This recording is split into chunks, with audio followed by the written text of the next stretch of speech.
Hello dear student, this is Sudesh Sahu from life science tutorial. चलिए बेटा, आज हमारा जो चैप्टर 2 चल रहा है जिसका नाम है बेटा सेल साइकिल एंड डिवीजन, इसमें हम तीसरा टॉपिक पढ़ेंगे। पहले वीडियो लेक्चर में हमने इंटरफेस को कंप्लीट किया and the introduction of cell cycle को हमने कवर किया है। सेकेंड वीडियो लेक्चर में हमने माइटोसिस पूरा कंप्लीट किया है, इंक्लूडिंग जो मॉडिफिकेशन ऑफ माइटोसिस था वो भी हमने वहां पे कवर कर दिया है। ये हमारा बेटा थर्ड वीडियो है इस लेक्चर का, मतलब इस सेशन का बोल सकते हैं आप। और इसमें हम कंप्लीट मियोसिस सेल डिवीजन को कंप्लीट करेंगे और इसके बाद में जैसे ये चैप्टर कंप्लीट हो जाएगा फिर आपके लिए भैया बैक टू बैक 50 क्वेश्चंस के मैराथन क्वेश्चंस आएंगे। बहुत तगड़े क्वेश्चन आएंगे जो आपके पीजीटी पर्पस के लिए बेस्ट क्वेश्चन होंगे। ठीक है, टॉप सेलेक्टेड क्वेश्चन जो पूरे स्टेट में पीजीटी एग्जाम के जो पीवाईक्यूज हैं उसको भी हम टारगेट करेंगे और अपकमिंग न्यू ट्रेंडिंग क्वेश्चंस को भी हम इसमें ऐड करेंगे, ताकि मेरे बच्चे जो मेरे वीडियोस देख रहे हैं उनकी मार्क्स में चार चांद लग जाए।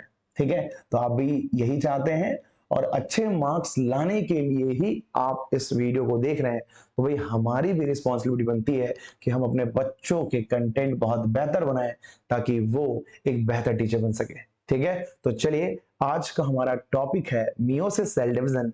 और मियोसिस सेल डिवीजन को जैसे कंप्लीट करेंगे हमारा cell division and cycle complete हो जाएगा और उसके बाद हम एक नया चैप्टर स्टार्ट करेंगे बेटा जिसका नाम है बायोमोलिक्यूल्स, जो कि हमारा पीजीटी पेड कोर्स का तीसरा चैप्टर होगा। पहला चैप्टर था cell unit of life, second chapter था हमारा सेल साइकिल एंड डिवीजन और थर्ड चैप्टर है बायोमोलिक्यूल। ये तीन चैप्टर कंप्लीट होने के बाद हम कवर करेंगे बेटा एनिमल फिजियोलॉजी। ठीक है, हम कवर कर देंगे एनिमल फिजियोलॉजी और एनिमल फिजियोलॉजी में बहुत अच्छे कंटेंट पढ़ेंगे। स्टार्ट करेंगे एनिमल टिश्यू से। ओके, सो चलिए let's start the topic that is called meiosis cell division. तो जैसे कि मैंने प्रीवियसली आपको बताया था, मैं आप पहले तो मई भगवान है रे बाबा अपने आप को छोटा कर लेता है। ठीक है, भगवान बड़ा छोटा हो सकता है तो हम भी छोटे बड़े हो सकते हैं, कोई दिक्कत हमको नहीं है। ठीक है, तो यहां पे मैंने आपको छोटा कर लिया बेटा। चलिए भाई साहब, मियोसिस सेल डिवीजन और माइटोसिस सेल डिवीजन में मेजर डिफरेंस ये था कि भैया मियोसिस सेल डिवीजन में total number of cell produce होते थे 4, जबकि माइटोसिस में डिप्लॉयड सेल प्रोड्यूस होते थे 2। ठीक है, 2 पेरेंटल सेल यहां पे बनते थे। ठीक है, सबसे पहले यदि हम मियोसिस सेल डिवीजन की बात करूं तो एक बंदे का नाम याद करो यार। पहले तो एक बंदे का नाम याद करो। मियोसिस जो टर्म्स है ना, देखते जाओ, ये जो मैं मियोसिस जो शब्द यहां पे लिख रहा हूं ये दो बंदों के द्वारा दिया गया था बेटा। एक का नाम था फॉर्मर, ठीक है, फॉर्मर। ठीक है, इंग्लिश में भी लिख देता हूं फॉर्मर। और एक का नाम था बेटा मूरे। ठीक है, फॉर्मर और मूरे, MOORE। तो मियोसिस शब्द जो है वो फॉर्मर एवं मूरे द्वारा दिया गया था। ठीक है, द्वारा यहां पे दिया गया है। ठीक है भाई, ये पहली पॉइंट हो गई। अब यदि हम मियोसिस की बात करें तो याद रखना बेटा कि मियोसिस सेल डिवीजन में एक्चुअली क्या होता है, एक दिक्कत है उसको हम यहाँ पे डिफाइन करते हैं कि बेटा आपके मियोसिस सेल डिवीजन में क्रोमोसोम के नंबर हाफ हो जाते हैं। आपने देखा होगा, चलो एक हम फिर से देख लेते हैं। एक बार हम सिंपल एक मियोसिस सेल डिवीजन की बात करेंगे। ठीक है, मैं लिखता हूं एक मियोसिस सेल डिवीजन की बात करते हैं। ठीक है, में क्या होता है बेटा, एक पेरेंटल सेल ले लेते हैं। ओके, एक पेरेंटल सेल लेते हैं, पिंक कलर में ले लेते हैं बेटा, ये हमारा एक सेल है। ठीक है, इन सेल से कितने सेल बने, तो 2 सेल बने बेटा, ये आपके 2 सेल बन गए। ठीक है, इसका कलर हम चेंज कर देते हैं, एक को बना देते हैं येलो। अब येलो कलर के सेल से भी क्या बनेंगे, 2 सेल का फॉर्मेशन होगा यहाँ पे। तो यहाँ पे भी कॉपी कर दो, ये 1 और ये 2। ठीक है, और यहाँ पे पिंक कलर का जो सेल दिख रहा है यहाँ से भी 2 सेल डिवाइड होंगे। कैसे होंगे, क्यों होंगे, सब बताऊंगा, बट अभी वेट करो, बस हमको यहाँ पे रिजल्ट देखना है बेटा। चलिए सबके पास एरो लगाते हैं।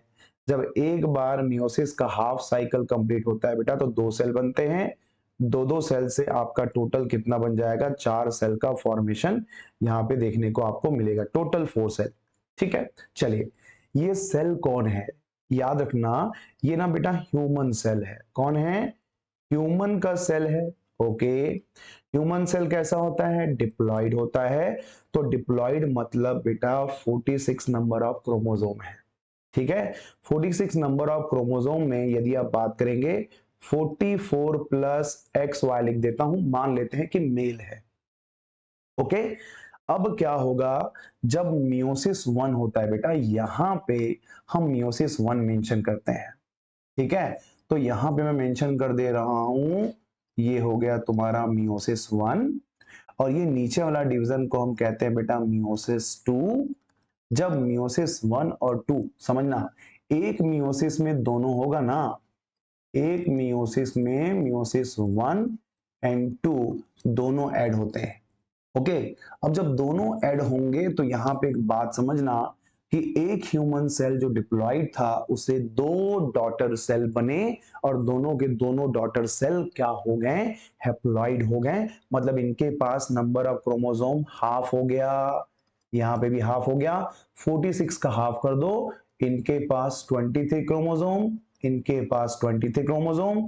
23 में क्या क्या है बेटा, 44 ऑटोसोम प्लस एक्स, यहाँ पे बोल देते हैं 44 प्लस ऑटोसोम हो गए, और यहाँ पे बोल देता हूं y in a case of male, यदि फीमेल है तो 44, अरे 44 क्यों, हाफ करना है ना, 23 करना है। एक मिनट, ये मेरा मिस्टेक हो गया, 23 में से 22 क्रोमोसोम ना, 22 ऑटोसोम प्लस एक्स, यहाँ पे 22 autosome plus Y in a case of male. यदि फीमेल है तो दोनों जगह क्या लिखता मैं, एक्स और वाई लिखता बेटा। अब देखो तो ये एन है, एन एन से देखो 2 एन प्रोड्यूस हुए, यहां भी एन है, मतलब इनके पास भी अभी भी 23 क्रोमोसोम है, इसके पास भी 23 क्रोमोसोम है, इसके पास भी 23 क्रोमोसोम है, इसके पास भी 23 क्रोमोसोम है। मतलब ये बन गया बेटा 22 प्लस एक्स बन गया, ये भी तुम्हारा बन गया 22 प्लस एक्स, 23 हो गए। ये बन जाएगा y, 22 प्लस वाई, ये भी तुम्हारा 22 प्लस वाई। इस तरीके से एक मियोसिस सेल डिवीजन से, बात समझना, ठीक है, एक मियोसिस सेल डिवीजन से, ठीक है, 4 डॉटर सेल, ठीक है, 4 डॉटर सेल का फॉर्मेशन होता है। ठीक है, और सभी, और सभी कैसे होते हैं बेटा, हैप्लॉइड होते हैं। सभी हैप्लॉइड सेल होते हैं, कोई भी डिप्लॉइड नहीं होता है, इस बात को ध्यान रखना। ठीक है, तो मैंने यहाँ पे क्या क्या पॉइंट्स बताया आप पहले देख लो, कि मियोसिस शब्द जो है वो 2 बंदों ने दिया था, नाम था बेटा फॉर्मर और मोरे। ठीक है, उसके बाद में मियोसिस सेल डिवीजन में जब एक मियोसिस सेल डिवीजन कंप्लीट होता है through the meiosis 1 and meiosis 2, total number of cell बनते हैं 4। ये 4 सेल चारों के चारों हैप्लॉइड होते हैं, हाफ नंबर ऑफ क्रोमोसोम होता है। अब बताओ, जब तुम्हारे पेरेंटल सेल से डॉटर सेल बनते हैं बेटा, तो क्या क्रोमोसोम के नंबर रिड्यूस हो जाते हैं, ऑफ कोर्स हो जाते हैं। तो यहां पे एक स्टार पॉइंट बनता है। क्या स्टार पॉइंट बनता है भाई, ब्लू कलर तो देखिए करें, व्हाइट कलर से लिखते हैं। देखो स्टार पॉइंट ये बनेगा एक मियोसिस सेल डिवीजन में। ठीक है भाई, ये देखो मियोसिस सेल डिवीजन में, मियोसिस सेल डिवीजन में, ठीक है, क्रोमोसोम के नंबर, ओके, क्रोमोसोम के नंबर क्या हो जाते हैं, रिड्यूस हो जाते हैं। ठीक है, रिड्यूस्ड हो जाते हैं, या आप बोल सकते हैं हाफ हो जाते हैं। ठीक है, इसीलिए इस तरह के डिवीजन को हम रिडक्शनल कहते हैं बेटा।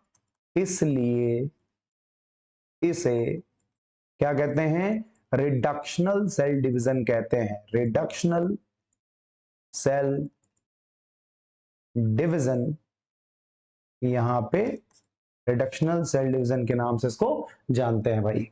ये हो गया तुम्हारा एक तरह से बेसिक कंटेंट जिसमें मियोसिस के बारे में मैंने आपको बताया। अब बताओ मियोसिस में क्या डिप्लॉइड सेल बनता है या हैप्लॉइड सेल बनता है? तो मुझे तो लगता है कि यहां पे हैप्लॉइड सेल बनता है, तो यहां एक पॉइंट लिख सकते हैं मियोसिस। ठीक है, मियोसिस सेल डिवीजन से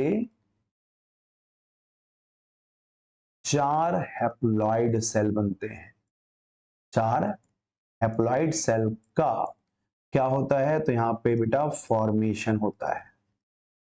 ये रहा basic introduction about the reproduction, sorry reproduction बोलता हूं क्योंकि बेटा रिप्रोडक्शन मियोसिस के थ्रू ही होता है, इसलिए रिप्रोडक्शन जुबान पे आ गया, चमड़ी की जुबान है, कभी कभी फिसल जाती है। तो ये रहा आपका introduction about the meiosis cell division. ठीक है, बहुत ही सिंपल है। अब यहाँ पे बात आ रही है कि भैया मियोसिस 1 और 2 से आपका मियोसिस सेल डिवीजन कंप्लीट होता है, तो क्यों ना हम सबसे पहले ये डिफाइन कर लें कि what is the main difference between the meiosis 1 and meiosis 2। यदि इसके बारे में आप जान गए तो भैया मुझे ऐसा लगता है कि जब क्वेश्चन आएगा तो दोनों के बीच में कंपैरेटिव डिफरेंस आप निकाल सकते हैं और क्वेश्चन को क्रैक कर सकते हैं। ठीक है, तो चलिए अपना होश गंवाना नहीं है क्योंकि अभी अभी तो तुम आए हो। ठीक है, और अभी से तुम्हारे होश गुम गए तो फिर तो बड़ा दिक्कत हो सकती है बाबा। ओके, तो अपने जुल्फों को संवारो और आगे बढ़ते हैं। ठीक है, चलो देखो पॉइंट क्या कहता है।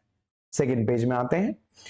यहां पे ऐसा करो, मियोसिस को 2 पार्ट में डिवाइड कर दो। ठीक है, ये मियोसिस या फिर अर्धसूत्री विभाजन को, ठीक है, हम क्या कर रहे हैं बेटा 2 पार्ट्स में डिवाइड कर दे रहे हैं। एक का नाम हम रख देते हैं मियोसिस 1 और दूसरे का नाम रख देते हैं मियोसिस 2। लेबल कर देते हैं यहाँ पे ऐसा और कुछ इस तरह से ऐसा। चलिए हेडिंग पुट करते हैं मियोसिस 1 का। यहां पे मैं लिख रहा हूं बेटा, आप चाहो तो अर्धसूत्री लिख सकते हैं, मैं बार बार उसी को नहीं लिखूंगा। ये मियोसिस 1 हो जाएगा और ये आपका मियोसिस 2 हो जाएगा। दोनों के बीच में हमको देखना है क्या? डिफरेंस देखना है। तो भैया बीच में हम खींच देते हैं लकीर। ये वही लकीर है जिसको यदि क्रॉस करोगे तो तुमको हरण करके ले जाएगा तुम्हारे बुद्धि को और वापस नहीं लाएगा। ठीक है, तो चलिए अपने माइंड को एकदम स्ट्रेट रखिए ताकि मैं जो भी चीजें आपको क्लास में बता रहा हूं वो अभी के अभी याद हो जाए, ताकि बाद में आपको रिवाइज करने की नीड ना हो। ठीक है, चलो तो बेटा मियोसिस सेल डिवीजन में आपने देखो पहले डायग्राम को। क्या मियोसिस सेल डिवीजन में जो 46 नंबर ऑफ क्रोमोसोम था वो आधा हो गया? हाँ, मगर मियोसिस 2 में 23 क्रोमोसोम यहां भी है और उसके डॉटर सेल में भी है। तो भाई मेरे, आपका जो मियोसिस का 1 है वही रिडक्शनल है, इसमें क्रोमोसोम के नंबर हाफ हो जाते हैं, मगर मियोसिस 2 में हाफ नहीं हो रहे हैं। That is called equatorial. क्या कहेंगे इसको? इक्विटोरियल कहेंगे बेटा।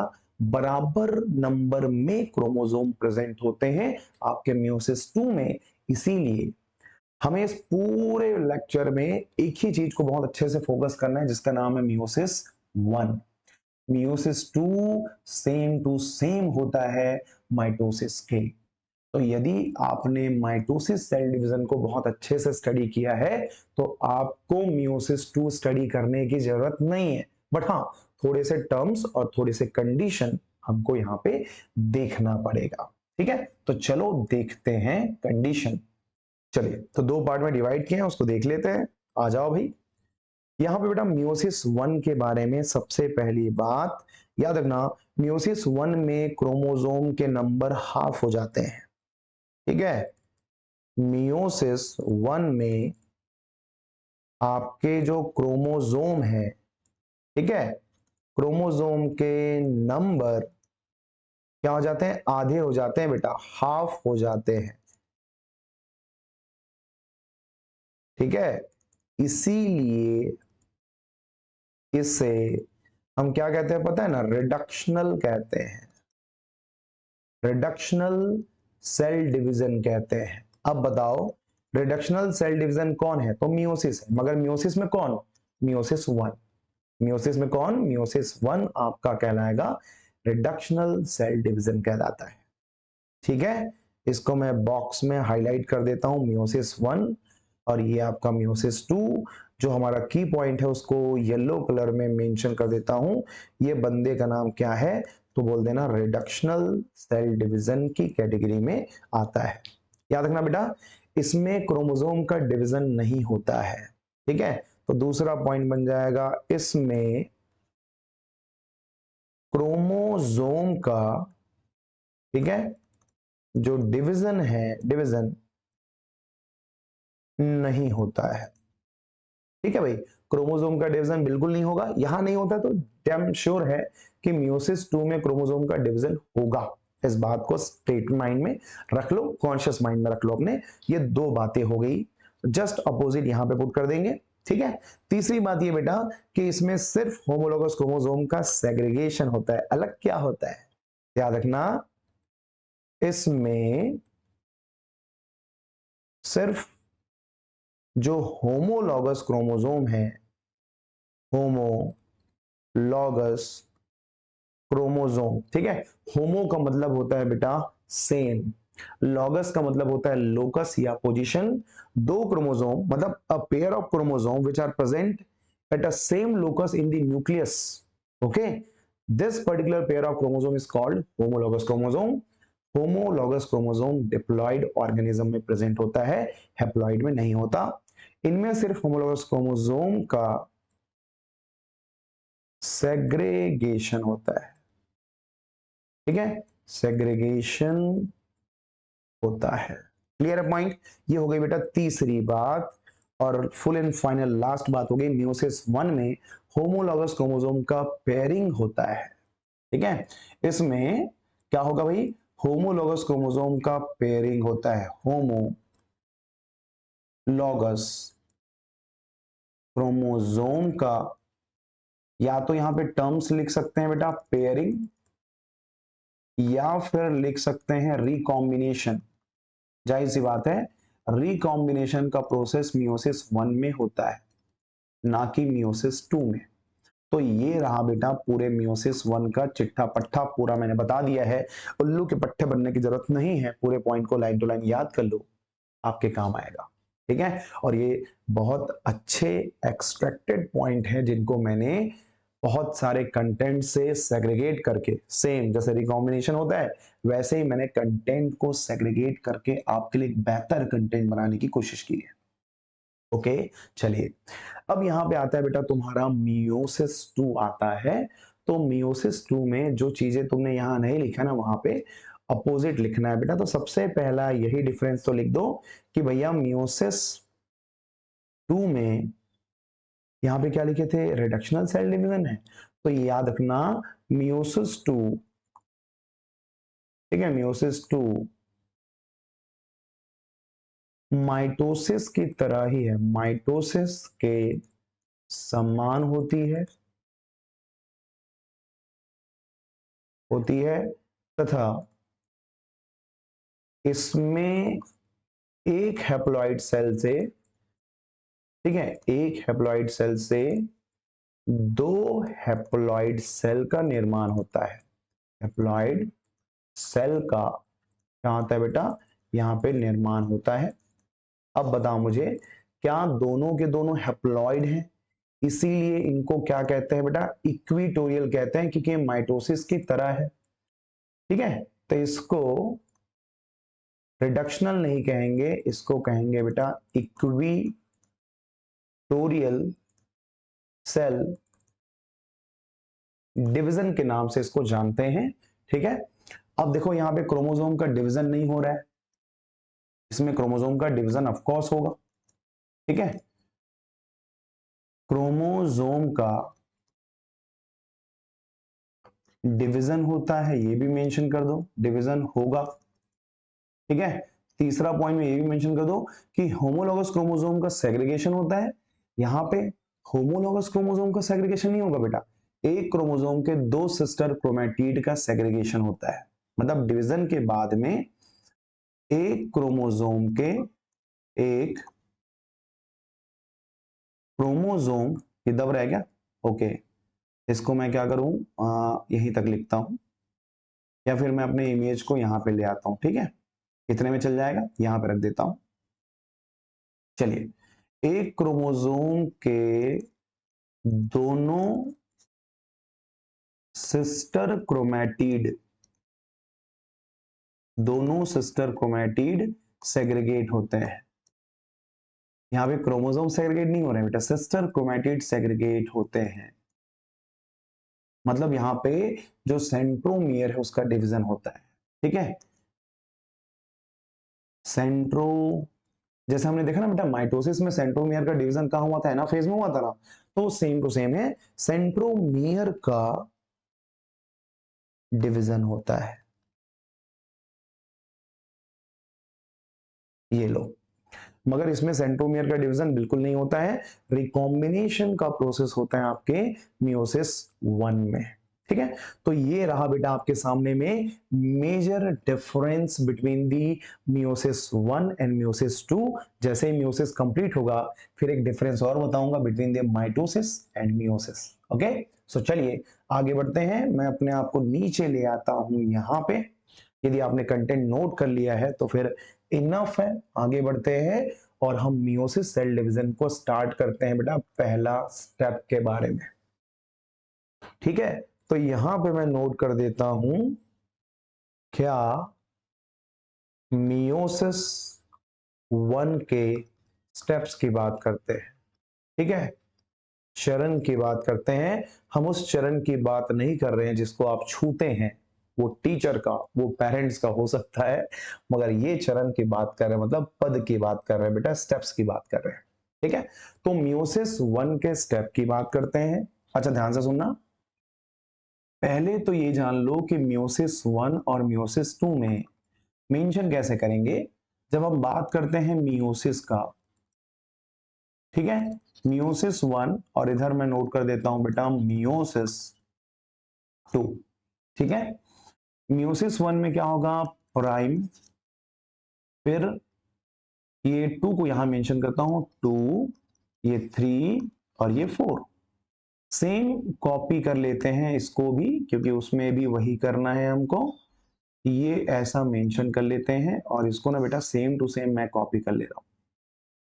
ठीक है, देखो सेम टू सेम मैंने कॉपी किया है और दोनों के बीच में एक दीवार खड़ी कर देते हैं ताकि दोनों मिल ना पाए। ये लो, चलो ठीक है। पहला है बेटा तुम्हारा प्रोफेज। प्रोफेज के बाद क्या आएगा, मेटाफेज। मेटाफेज के बाद क्या आएगा, एनाफेज। एनाफेज के बाद आएगा टीलोफेज। ठीक है, सबके सामने में लिखना है 1 1 1 और यहां पे 1। ठीक है, अब यहां पे मुझे बताओ क्या है भैया, ये कौन है, प्रोफेज है। ठीक है, प्रोफेज 2, यहां पे आपका आ गया मेटाफेज। मेटाफेज 2 यहां पे आ गया बेटा एनाफेज। ठीक है, एनाफेज 2 जो माइटोसिस में था वही है, और ये आ गया बेटा टीलोफेज। और टीलोफेज के बाद में, टीलोफेज 2 है, फिर आ जाएगा आपका साइटोकाइनेसिस। दो सेल में अलग अलग सेपरेट हो जाएगी, तो वी बोल देता हूं साइटोकाइनेसिस। अब ध्यान देना, यदि मैं टीलोफेज 1 से, मतलब मियोसिस के एंडिंग 1 से मैं मियोसिस के 2 में जा रहा हूं यदि, ठीक है, अच्छा ये तो लाइंस हो गई, एरो कहां है देखो, यदि मैं तुम्हारे मियोसिस 1 से मैं मियोसिस 2 में जा रहा हूं तो कुछ तो होना चाहिए बेटा, तो बिटवीन मियोसिस 1 एंड 2, ठीक है, यहां पे मैं बोल देता हूं मियोसिस 1 है और ये तुम्हारा मियोसिस 2 है बेटा, इनके बीच में एक कॉमन सा फेज होता है जिसको हम कुछ कहते हैं, कुछ नाम है इसका, यहां पे मेंशन करता हूं। ठीक है, इसका नाम क्या है, एक मिनट ऐसे मेंशन करते हैं, ये ऐसा, यस, इसका नाम है बेटा इंटरकाइनेसिस। क्या बोलेंगे इसको, इंटरकाइनेसिस। मतलब दो मियोसिस के बीच में जो इंटरवल रहेगा उसको हम क्या कह देंगे, इंटरकाइनेसिस कहेंगे। अब आप पूछोगे सर भैया प्रोफेस वन में इतना जगह काई को छोड़ने करे बाबा, ठीक है। तो कई को छोड़ा है, छोड़ा इसलिए है बेटा क्योंकि यहाँ पे काम की चीजें हैं 1 2 3 4 ये 5, 5 स्टेप हैं जिनको आपको याद करना है। सबसे अच्छा देखो, एग्जाम में तो इतना भी आ जाता है, यहां पे रखता हूं क्योंकि यहां पे कुछ कंटेंट नोट नहीं करना है। एग्जाम में सिर्फ प्रोफेस वन के स्टेप्स को सीक्वेंस में अरेंज करने को आता है। कितना मजा आएगा वीडियो, यदि तुमको सीक्वेंस याद हो गया तो फिर तो मजा ही आ जाएगा। जो सीक्वेंस है वो लिख दिए, तुम्हारा 1 नंबर एग्जाम में पक गया, ठीक है। पीजीटी बहुत सिंपल है बेटा, बहुत फंडामेंटल होता है। 11th 12th का सिलेबस ही पढ़ना है, बट हायर लेवल पे। ऐसा नहीं कि 11th 12th का बुक पढ़े और तुम्हारा काम बन गया, नहीं हो सकता, ठीक है। चलिए, तो यहां पे बेटा याद कैसे करना है, देखो लैप्टो, मैं जैसा बोल रहा हूं वैसे ही याद करो। लैप्टो जाइगो, ठीक है, पैकी, ठीक है भाई।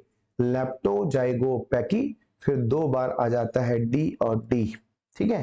एक का नाम है डिप्लोटिन, ठीक है, डिप्लोटिन, डिप्लो बोल सकते हैं, टिन को हटा दे रहा हूं अभी ताकि टिन टिन करेंगे, डिप्लोटिन। और एक का नाम है बेटा डाई काइनेसिस। तो सबके पीछे में तुमको टिन टिन करना है, ठीक है। लेप्टोटिन, फिर जाइगोटिन, फिर पैकेटिन, फिर डिप्लोटिन, ये सीक्वेंस है बेटा, लैप्टो जाइगो पैकी डिप्लो डाइकाइनेसिस। ये 5 स्टेप होते हैं प्रोफेस वन में, मगर ऐसा कोई भी स्टेप नहीं होता तुम्हारे प्रोफेस टू में, क्योंकि ये कैसा है, तो सेम एज अ माइटोसिस है। ये माइटोसिस के जैसा होने के कारण इसमें कुछ भी नया स्टेप लिखने की जरूरत नहीं है। ओके, कुछ भी लिखने की जरूरत यहां पे नहीं है भाई। तो चलो, दोनों के बीच में एक डिफरेंस तो समझ में आया। यदि आपको सीक्वेंस अरेंज करने को कहा जाए तो मेरे ख्याल से मेरे प्यारे बच्चे इसको अरेंज कर लेंगे, ठीक है भाई।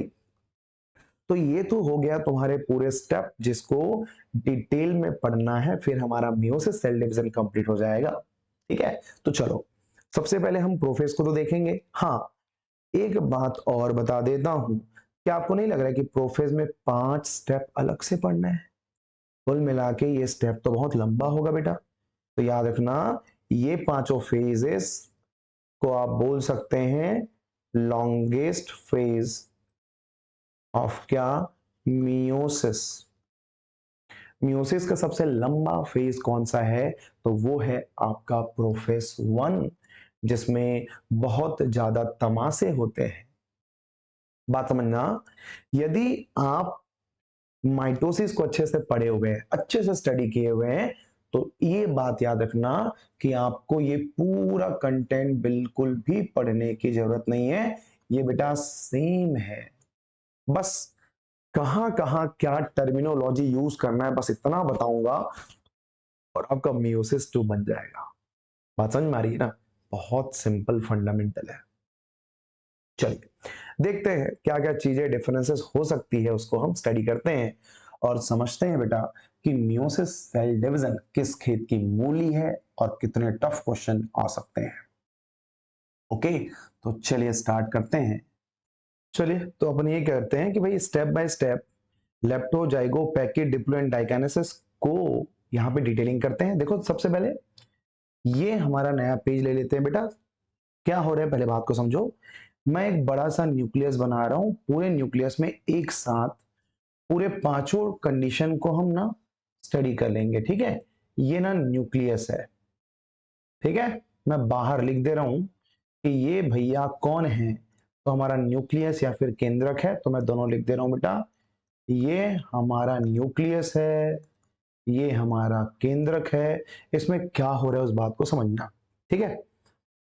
पहली बात ये समझो, प्रोफेज में जो चीजें माइटोसिस में होती है वही होगा। क्या क्या होता है देखो, न्यूक्लियर मेम्ब्रेन डिसअपियर होगा, हाँ न्यूक्लियर मेम्ब्रेन डिसअपियर होता है। तो न्यूक्लियर मेम्ब्रेन को डिसअपियर करना है तो ये देखो, अरे अरे, न्यूक्लियर मेम्ब्रेन को डिसअपियर यहाँ पे करते हैं, ग्रे कलर से होगा क्या, बढ़िया। ये नहीं नहीं नहीं नहीं, ब्लैक कलर ही ठीक है। ये देखो, ब्लैक कलर से अपन ऐसा, एक मिनट, ऐसा पोर बना देते हैं बड़ा बड़ा। बेटा तुम्हारा न्यूक्लियर मेम्ब्रेन डिस्ट्रॉय होने जा रहा है, कुछ ऐसा हम मेंशन कर देते हैं। ठीक है, ये हम ऐसा मेंशन कर दे रहे हैं यहाँ पे, न्यूक्लियर मेम्ब्रेन डिसअपियर हो रहा। और इसके साथ साथ न्यूक्लियस में क्या एक्टिविटी हो रही है उसको देखो। सबसे पहले तुम्हारा जो क्रोमोसोम है बेटा, वो बहुत ज्यादा पतला और लॉन्गेस्ट क्रोमोसोम हो जाता है। मतलब दो कलर के क्रोमोसोम हम यहाँ पे बनाएंगे, फिक्स कर लेते हैं कौन कौन सा कलर अच्छा रहेगा। एक रेड बनाते हैं, एक येलो बनाते हैं। ठीक है, तो बेटा तुम्हारे क्रोमोसोम बहुत इलोंगेट हो गए हैं, कुछ ऐसे दिख रहे हैं। ठीक है भाई, तुम्हारे क्रोमोसोम इलोंगेट हो गए हैं, कुछ ऐसे दिख रहे हैं।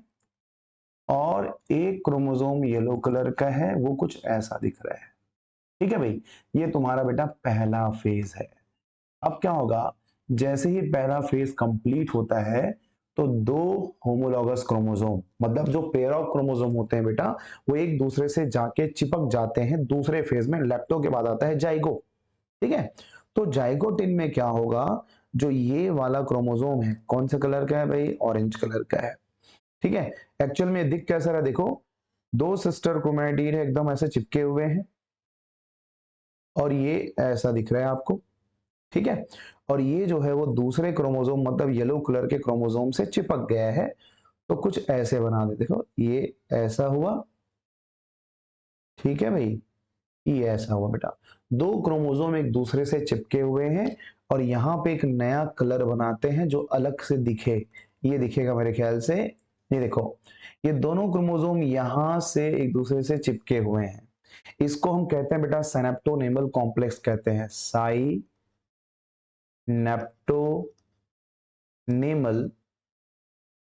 कॉम्प्लेक्स बोलते हैं। मतलब दोनों क्रोमोसोम एक दूसरे से क्या हो गए हैं, चिपक गए हैं। ठीक है, अब चिपकने के बाद क्या होगा, तो तीसरा फेज देखो यार, ये जो हमारा क्रोमोसोम है इसको थिक कर दो थोड़ा सा। ठीक है, ये जो हमारा क्रोमोसोम है बेटा, वो कुछ इस तरह से इलोंगेट हो गया है ऐसा। ठीक है भाई, ये तो दोनों चिपका हुआ है तो आपका ऐसा सिंगल ही दिख रहा है। ये ऐसा डायग्राम बनाते हैं। ओके, अब एक दिक्कत क्या हो रही है उसको बात समझना, कि भैया जो तुम्हारा सिनेप्टोनेमल कॉम्प्लेक्स बना है वो एक दूसरे से क्या कर लेगा, क्रॉस कर लेगा, क्रॉसिंग ओवर यहाँ पे होगा। तो दूसरे कलर के क्रोमोसोम को कुछ ऐसे दिखाते हैं कि वो यहां से टकरा रहा है इसके साथ में। ठीक है, और धीरे से इसके बीच में बेटा पैरेलल ले आते हैं ऐसे। और दूसरा वाला एक देखो, दो ही क्रोमोसोम है ना यहाँ पे, ये ऐसा दिखा देते हैं। अब इनके बीच में पूरा जो क्रोमोसोम है वो दूसरे से एक दूसरे से जुड़े हुए हैं कुछ इस तरह से। ये देख लो, दो क्रोमोसोम एक दूसरे से पूरा चिपके हुए हैं, और यहाँ पे बेटा क्रॉसिंग ओवर नोड्यूल बना है। यहाँ पे क्रॉसिंग ओवर नोड्यूल बना है, तो यहाँ मेंशन कर देता हूं, ये जो छोटा सा दिख रहा है इसका नाम है क्रॉसिंग ओवर नोड्यूल। ठीक है, क्रॉसिंग, अरे क्या लिख दिया मैं, ये है बेटा क्रॉसिंग ओवर नोड्यूल है ये। और ये जो नीचे दिख रहा है ना, ये तुम्हारा पूरा सिनेप्टोनेमल कॉम्प्लेक्स जो एक दूसरे को चिपका के रखा हुआ है। अब क्या होगा, इतना लंबा जो सिनेप्टोनेमल दिख रहा है, ये सिनेप्टोनेमल है। ये सिनेप्टोनेमल जो है वो यहां से हट जाएगा बेटा, कम हो जाएगा, सिनेप्टोनेमल कॉम्प्लेक्स डिसअपियर होंगे। तो डिसअपियर होंगे तो कैसे दिखेंगे, एक देखो तो यहाँ पे सेम डायग्राम हम बनाते हैं। सबसे पहले क्यों ना इसको मैं कॉपी कर लूं, ज्यादा अच्छा रहेगा। ओहो हो, नहीं हो पाएगा कॉपी, अपन बना ही लेते हैं। ठीक है भाई, इसको थिक कर देते हैं, थोड़ा टाइम लगेगा बट कोई इशू नहीं है, चल जाएगा। ठीक है, ये कुछ इस तरह से लूप बना दिए हैं अपन, और कुछ ऐसा दिखा दिए। एक ही क्रोमोसोम, सिंगल क्रोमोसोम है ना, और इनका जो कनेक्शन था अब इतने में ही मेंशन करेंगे। दूसरे कलर का क्रोमोसोम येलो है, येलो को इसके पास ले आओ ऐसे। ठीक है बेटा, अब इसको क्या करेंगे, ऐसा ले जाते हैं बेटा, और इनके बीच में हम क्या करा देंगे, क्रॉसिंग ओवर करा देंगे। ठीक है, और रेड कलर का क्रोमोसोम इसके ऊपर में यहां से ओवरलैप किया हुआ है ऐसा। देखो एक्स जैसा स्ट्रक्चर आपको दिख रहा है, इसी एक्स लाइक स्ट्रक्चर को काइजमेटा कहते हैं बेटा। क्या कहते हैं? काइजमेटा फॉर्मेशन कहते हैं। और इनके बीच में इतने में ही आपको क्या मिलेगा? सिनेप्टोनेमल कॉम्प्लेक्स चिपका हुआ आपको मिल जाएगा। ठीक है, और इसका दूसरा छोर भी बना लेते हैं। मतलब दो क्रोमोसोम है मगर लग रहा है कि दोनों क्या है, एक ही क्रोमोसोम है। ठीक है भाई, यहाँ पे एक्स जैसा स्ट्रक्चर आपको दिख रहा है, ये वाला एक्स, ये देखो यहां पे तुमको एक्स लाइक जो स्ट्रक्चर दिख रहा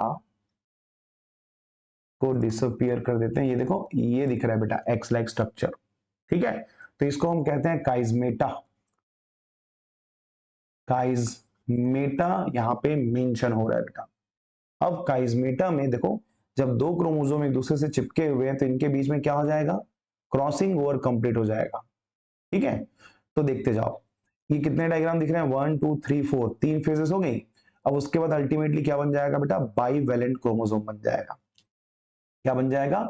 बाईवैलेंट क्रोमोसोम। कैसे दिखता है देखो तो, पहले एक रेड कलर का क्रोमोसोम बनाते हैं। कैसे दिखेगा भाई? ये ऐसे, ये सेंट्रोमियर हो गया। ठीक है, ये आहा इधर से ले आते हैं। ठीक है भाई, ये ऐसा रहा होगा पहले क्रोमोसोम, और आपका जो येलो वाला क्रोमोसोम है वो ऐसा रहा होगा बेटा। ठीक है ना भाई, दोनों तरीके से चिपका हुआ है ऐसा। ठीक, और यहाँ पे काइज्मा फॉर्मेशन जो है, दोनों के बीच में अटैचमेंट थी वो तो हट गया है ना, चैन के फॉर्म में।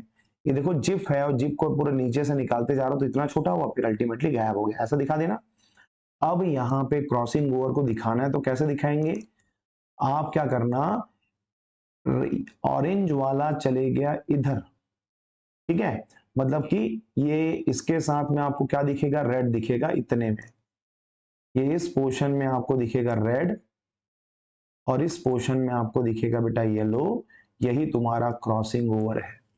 ठीक है भाई, यही तुम्हारा क्या? Crossing over. अब यहाँ पे 5 स्टेप के डायग्राम को पहले मेंशन कर लो। सबसे पहला डायग्राम है तुम्हारा लेप्टोटिन का। लेप्टोटिन के बाद सेकेंड नंबर में आता है बेटा जाइगोटिन। ठीक है, जाइगोटिन के बाद थर्ड नंबर में आता है तुम्हारा लेप्टोजाइगोपैकिटिन। पैकेटिन में एक दूसरे से क्लोज हो जाते हैं, मतलब यहां पे क्रॉसिंग ओवर होता है, तो पैकेटिन स्टेज। उसके बाद में बेटा फोर्थ नंबर में आता है तुम्हारा डिप्लोटिन, और उसके बाद आता है फिफ्थ नंबर में डाई काइनेसिस आता है। टोटल कितने स्टेप हो गए? 5 स्टेप हो गए। ये पूरा का पूरा प्रोफेज चल रहा है अभी। पूरा का पूरा क्या चल रहा है? प्रोफेज चल रहा है। तो यहां पे हम हेडिंग डालते हैं हमारा, ये हेडिंग है बेटा। सबसे पहले हम बात करेंगे प्रोफेज 1 का। अब प्रोफेज 1 में सबसे पहले आप देख लो लेप्टोटिन आ रहा है बेटा। ठीक है, तो लेप्टोटिन में क्या क्या होता है सबसे पहले इसमें देखते हैं। याद रखना, प्रोफेज जो है वो लॉन्गेस्ट फेज है, मतलब 1 जो है। ठीक है, प्रोफेज 1 सबसे लॉन्गेस्ट फेज होता है बेटा, ये मैं लिख चुका हूं ना। लॉन्गेस्ट फेज है आपके मियोसिस का। मियोसिस का सबसे लॉन्गेस्ट फेज कौन सा है? तो बोल देना प्रोफेज 1 है, क्योंकि इसमें इसके अंदर में 5 स्टेप अलग अलग आते हैं लेप्टोजाइगोपैकी। अच्छा, लेप्टोटिन का की पॉइंट क्या क्या है यहां पे ना नोट करते हैं। देखो लेप्टोटिन का की पॉइंट क्या है? आपका क्रोमोसोम जो है वो थिन होता है बेटा, मगर लंबे होते हैं, लॉन्गेस्ट क्रोमोसोम होते हैं। जाइगो में बनता है सिनेप्टोनेमल कॉम्प्लेक्स, ये स्टार पॉइंट है। जाइगोटिन में क्या बनता है? तो सिनेप्टोनेमल कॉम्प्लेक्स। दो क्रोमोसोम एक दूसरे से चिपक जाते हैं, और चिपके हुए जगह को क्या कहते हैं? सिनेप्टोनेमल कॉम्प्लेक्स कहते हैं। इसको सिनेप्सिस भी कहते हैं बेटा। यहां पे क्या हुआ है? सिनेप्सिस हुआ है, सिनेप्सिस हुआ है। पैकेटिन में क्या होता है? तो याद रखना रिकॉम्बिनेशन यही होता है जिसको तुमने यहां पे लिखा है क्रॉसिंग ओवर। रिकॉम्बिनेशन का प्रोसेस आपके इसी जगह पे होता है। और डिप्लोटिन में बेटा जो तुम्हारा ये है ना सिनेप्टोनेमल कॉम्प्लेक्स रिजॉल्व होता है। साइनेप्टो क्या हो जाता है? गायब हो जाएगा, रिजॉल्व हो जाएगा। और यहां पे नया क्या बनता है? तो नया बनता है तुम्हारा ये काइजमेटा दिखने लगता है। ठीक है, काइजमेटा बनना स्टार्ट हो जाएगा। और लास्ट में जब हम जाएंगे तुम्हारे डाइकाइनेसिस में, तो डाइकाइनेसिस में बेटा काइज्मा का टर्मिनेशन हो जाएगा, मतलब काइज्मा फॉर्मेशन रिमूव हो जाएगी, टर्मिनेट होगा क्या तुम्हारा काइजमेटा फॉर्मेशन। ये लो, ये पांचों के की पॉइंट्स है जिसको आपको याद रखना है, क्योंकि देखो ये जो फेज है वो याद करने वाला फेज है, कहां पे क्या होता है, मगर फिर भी मैं अलग से आपको मेंशन कर दे रहा हूं बेटा। सबसे पहला फेज क्या है, लेप्टोटिन है, ठीक है, लेप्टोटिन फेज। लेप्टोटिन फेज में की पॉइंट क्या हुआ था, तो ये बेटा पहला फेज है आपके मियोसिस सेल डिवीजन का, ये क्या है बेटा, पहला फेज है। इसमें जो तुम्हारा क्रोमेटिड है वो धागे जैसा दिखता है और कंडेंस होना स्टार्ट होता है, ठीक है भाई। यहां पे क्रोमोसोम का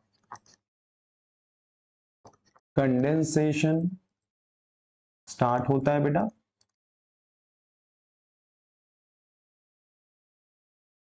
स्टार्ट होगा। सबसे पहली पॉइंट, इस फेज में क्रोमोसोम सबसे लंबा होगा बेटा, सबसे लंबा होगा, इसीलिए मैंने यहां पे मेंशन किया था लॉन्गेस्ट का, और थीनेस्ट होता है बेटा।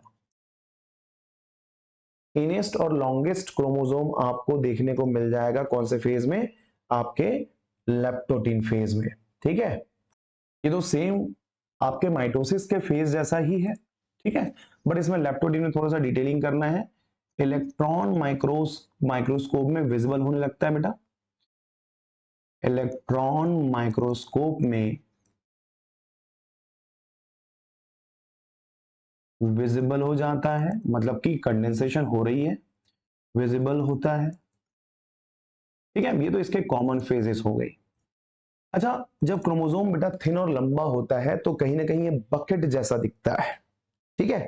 तो इसमें जो आपका क्रोमोसोम है, ठीक है भाई, इसमें क्रोमोसोम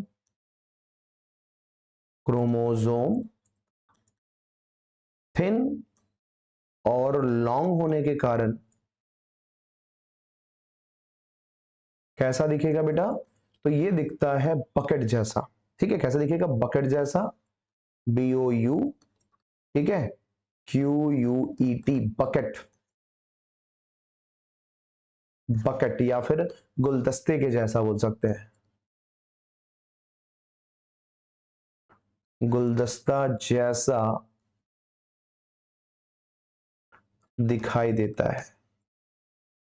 बस इतना की पॉइंट आपके लिए काफी है, कौन सा फेज के लिए, लैप्टोटिन फेज के लिए।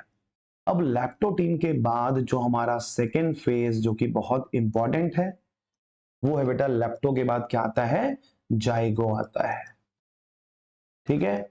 जाइगोटिन, जाइगो का मतलब है दो क्रोमोसोम एक दूसरे से मिल जाएंगे और मिलकर के क्या बनाते हैं, सिनेप्सिस बनाते हैं बेटा, सिनेप्टोनेमल कॉम्प्लेक्स बनाते हैं, ठीक है। तो हिंदी में मेंशन कर देते हैं जाइगोटिन, ठीक है। तो जाइगोटिन का मेन की फीचर्स क्या है, तो बेटा याद रखेंगे, इस फेज में क्रोमोसोम का पेयरिंग होता है, इस फेज में क्रोमोसोम का, कौन सा क्रोमोसोम का, होमोलॉगस क्रोमोसोम का, ठीक है। तो यहां पे मेंशन कर देते हैं होमोलॉगस क्रोमोसोम का क्या होता है, पेयरिंग होता है, जुड़ जाते हैं, ठीक है भाई। हिंदी में लिख दूं, जुड़ जाते हैं, जिसको हम क्या बोल रहे हैं, पेयरिंग बोल रहे हैं। इस पेयरिंग के प्रोसेस को हम क्या कहते हैं, इस प्रोसेस को क्या कहते हैं बेटा, साइनेप्सिस कहते हैं। क्या कहेंगे इसको, इस प्रोसेस को हम कहते हैं बेटा सिनेप्सिस का प्रोसेस कहते हैं। तो याद रखना, इसमें जो की पॉइंट है ना, याद रखो, क्या बोल रहा हूं मैं, कि भैया सिनेप्सिस कहां होता है, यदि पूछेगा तो साफ साफ इसको बता देना कि भैया सिनेप्सिस जो है वो आपके इसी फेज में होता है जिसका नाम क्या है, जाइगोटिन है। ठीक है, जाइगोट टिन में सिनेप्सिस का प्रोसेस होती है और इसी में सिनेप्टोनेमल कॉम्प्लेक्स कहते हैं। ठीक है, मतलब इसमें क्या हो रहा है कि जो होमोलॉगस क्रोमोसोम जो है वो पेयरिंग बन गए। अच्छा, दो क्रोमोसोम जो कि होमोलॉगस है वो जुड़ गए। दो क्रोमोसोम आपस में जुड़कर, ठीक है, आपस में जुड़कर, देखो सिंगल है क्रोमोसोम तो मोनोवैलेंट कहेंगे और डबल हो गया तो क्या कहेंगे, बाईवैलेंट कहेंगे। बाईवैलेंट और टेट्राड, टेट्राड का निर्माण करता है। दो क्रोमोसोम एक साथ यदि चिपक गए हैं तो उसको हम क्या कहेंगे बेटा, टेट्राड कहेंगे यार। यस, बाईवैलेंट या टेट्राड क्रोमोसोम कहां बनते हैं, तो आप बोल देना कि जाइगोटिन फेज में ही इनका फॉर्मेशन होता है। ठीक है, ये दिख रहा होगा पॉइंट्स, और नहीं दिख रहा है तो मैं अपने आप को ऊपर ले जा लेता हूं, यहां पे रख देता हूं। ठीक है, क्योंकि ऊपर के पॉइंट्स आप नोट कर चुके होंगे तो यहाँ पे दिक्कत नहीं होगी। ओके, क्लियर है पॉइंट। चलो, अब यहाँ पे एक बात देखो, दोनों क्रोमोसोम आपस में चिपक गए हैं through the process of synapses, और सिनेप्सिस के कारण बाइवैलेंट या टेट्राड क्रोमोसोम का फॉर्मेशन हुआ है। ठीक है, अब जब दो क्रोमोसोम एक साथ चिपक जाते हैं बेटा तो इसको हम क्या कहते हैं, इस प्रोसेस को हम कहते हैं क्या, मतलब दोनों क्रोमोसोम जिस जगह से चिपके हैं उसको हम क्या कहेंगे, सिनेप्टोनेमल कॉम्प्लेक्स कहेंगे। ठीक है, तो जो स्ट्रक्चर होमोलॉगस क्रोमोसोम के बीच में बनते हैं, होमोलॉगस क्रोमोसोम के बीच बनते हैं उसे अपन कुछ कहते हैं बेटा, उसे हम क्या कहेंगे, उसको हम कहते हैं सिनेप्टो। ठीक है, सिनेप्टोनेमल कॉम्प्लेक्स कहते हैं। तो यहां पे दोनों पॉइंट एक साथ याद रखने हैं, या तो सिनेप्सिस पूछेगा या तो पूछेगा बेटा सिनेप्टोनेमल कॉम्प्लेक्स। और हमने डायग्राम में देखा भी है कि इस डायग्राम में देखो प्रोसेस का नाम है बेटा सिनेप्सिस, जिसके थ्रू दो क्रोमोसोम आपस में चिपक जाते हैं, और जिस जगह से चिपकते हैं, मान लो ये बड़ा सा क्रोमोसोम है और ये इस पॉइंट से चिपक गया है, तो इस जगह को हम क्या कहेंगे, सिनेप्टोनेमल कॉम्प्लेक्स कहेंगे। तो सिनेप्टोनेमल कॉम्प्लेक्स का फॉर्मेशन अब हो चुका है हमारे कौन से फेज में बेटा, सेकेंड फेज में। ठीक है, अब आ गया हमारा थर्ड फेज जिसको हम कहते हैं बेटा पैकी। क्या कहते हैं, पैकिटिन, पैकिटिन फेज कहते हैं। अब देखो पैकी मतलब पैकिंग होना, पैकिंग होने का मतलब है दो क्रोमोसोम जो चिपके थे वो एक दूसरे के साथ सेगमेंट का एक्सचेंज करेगा बेटा। तो पैकेटिन को जाना जाता है रिकॉम्बिनेशन फेज के नाम से। यहां पे होमोलॉगस क्रोमोसोम के बीच में रिकॉम्बिनेशन होता है, तो इसे रिकॉम्बिनेशन फेज के नाम से भी जानते हैं। इसे हम क्या कहते हैं, रिकॉम्बिनेशन फेज कहते हैं, क्योंकि जाहिर सी बात है इसमें रिकॉम्बिनेशन का प्रोसेस होता है बेटा। ठीक है, अब देखो दो क्रोमोसोम के बीच में जो अटैचमेंट होता है उसके कारण होमोलॉगस क्रोमोसोम एक दूसरे के साथ टाइटली कॉम्पैक्ट हो जाएंगे, और दोनों सिस्टर जो क्रोमैटिड है, both the sister chromatid of each chromosome become distinct and are called sister chromatids. Okay, अब ये क्रोमोसोम के बीच में क्या बनेगा, रिकॉम्बिनेशन नोड्यूल बनेगा between the non sister chromatid of homologous chromosome. वो सिस्टर क्रोमैटिड नहीं होगा। ठीक है, इसको हम सिस्टर क्रोमैटिड नहीं कहेंगे। तो यहां पे मैं स्टार पॉइंट मेंशन कर देता हूं, याद रखना कि भैया पैकेटिन में क्या होता है, रिकॉम्बिनेशन नोड्यूल कहेंगे। रिकॉम्बिनेशन नोड्यूल का निर्माण होगा किसके बीच में, किसके बीच में होगा, तो बेटा होमोलॉगस क्रोमोसोम के दो नॉन सिस्टर क्रोमैटिड के बीच में होगा। ठीक है, किसके बीच में, तो मैं लिख रहा हूं होमोलॉगस क्रोमोसोम के non sister chromatid, non sister chromatids के बीच में ये प्रोसेस होता है। अब बोलोगे यार सर नॉन सिस्टर क्रोमेटिड कैसे? आ जाओ डायग्राम दिखाता हूं। मुझे बताओ बेटा कि ये हमारा पैकेटिन है, पैकेटिन में रिकॉम्बिनेशन होता है, क्रॉसिंग और नोड्यूल बनते हैं। अब मुझे बताओ ये रेड कलर के क्रोमोसोम में सिस्टर क्रोमेटिड कौन है बेटा? ये और ये दो सिस्टर क्रोमेटिड है ना। अब बताओ ये येलो कलर के क्रोमोसोम का एक सिस्टर क्रोमेटिड, ये दूसरा सिस्टर क्रोमेटिड है। बेटा एक क्रोमोसोम के दो सिस्टर क्रोमेटिड होते हैं, एक दूसरे का वो सिस्टर क्रोमेटिड है। ओके। अब बताओ ये दो होमोलॉगस क्रोमोसोम है, इसका सिस्टर क्रोमेटिड यहां है, इसका सिस्टर क्रोमेटिड यहां है, मगर नोड्यूल जो बन रहा है वो दो अलग अलग सिस्टर क्रोमेटिड के बीच में हो रहा है, इस वाले क्रोमोसोम और इस वाले क्रोमोसोम के बीच में। तो ये दोनों कौन है बेटा? नॉन सिस्टर क्रोमेटिड है। ठीक है, मगर दोनों क्रोमोसोम कौन है? Homologous. Homologous but non sister chromatid. Okay. तो यहां चलो एक चीज और क्लियर हो जाएगी, आगे बढ़ाता हूं मैं। ठीक है, याद रखेंगे रिकॉम्बिनेशन नोड्यूल बनता है पैकेटिन स्टेज में, बहुत अच्छी बात है। होमोलॉगस क्रोमोसोम के नॉन सिस्टर क्रोमेटिड के बीच में बनता है, ना कि सिस्टर क्रोमेटिड के बीच में। ठीक है, ये हो गया बेटा तुम्हारा रिकॉम्बिनेशन नोड्यूल बन गया। ठीक है, कौन से फेज में? तुम्हारे पैकेटिन फेज में रिकॉम्बिनेशन नोड्यूल। इस प्रोसेस को रिकॉम्बिनेशन कहते हैं या क्रॉसिंग ओवर कहते हैं। इस प्रोसेस को रिकॉम्बिनेशन, रिकॉम्बिनेशन और क्या कहते हैं? क्रॉसिंग ओवर कहते हैं।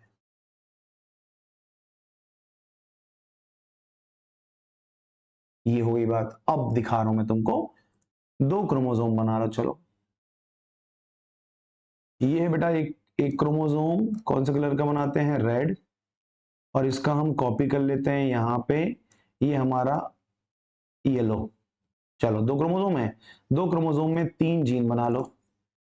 1 2 3, यहां पे 1 2 3। देखो capital A, capital B, capital C, तीन जीन है यहाँ पे। दूसरे क्रोमोसोम में देख लेते हैं क्या है? स्मॉल ए, स्मॉल बी, स्मॉल सी। अच्छा सी की जगह पे मैं ना, क्योंकि दिख तो नहीं रहा है, तो सी की जगह पे हम ना कुछ दूसरा डालते हैं।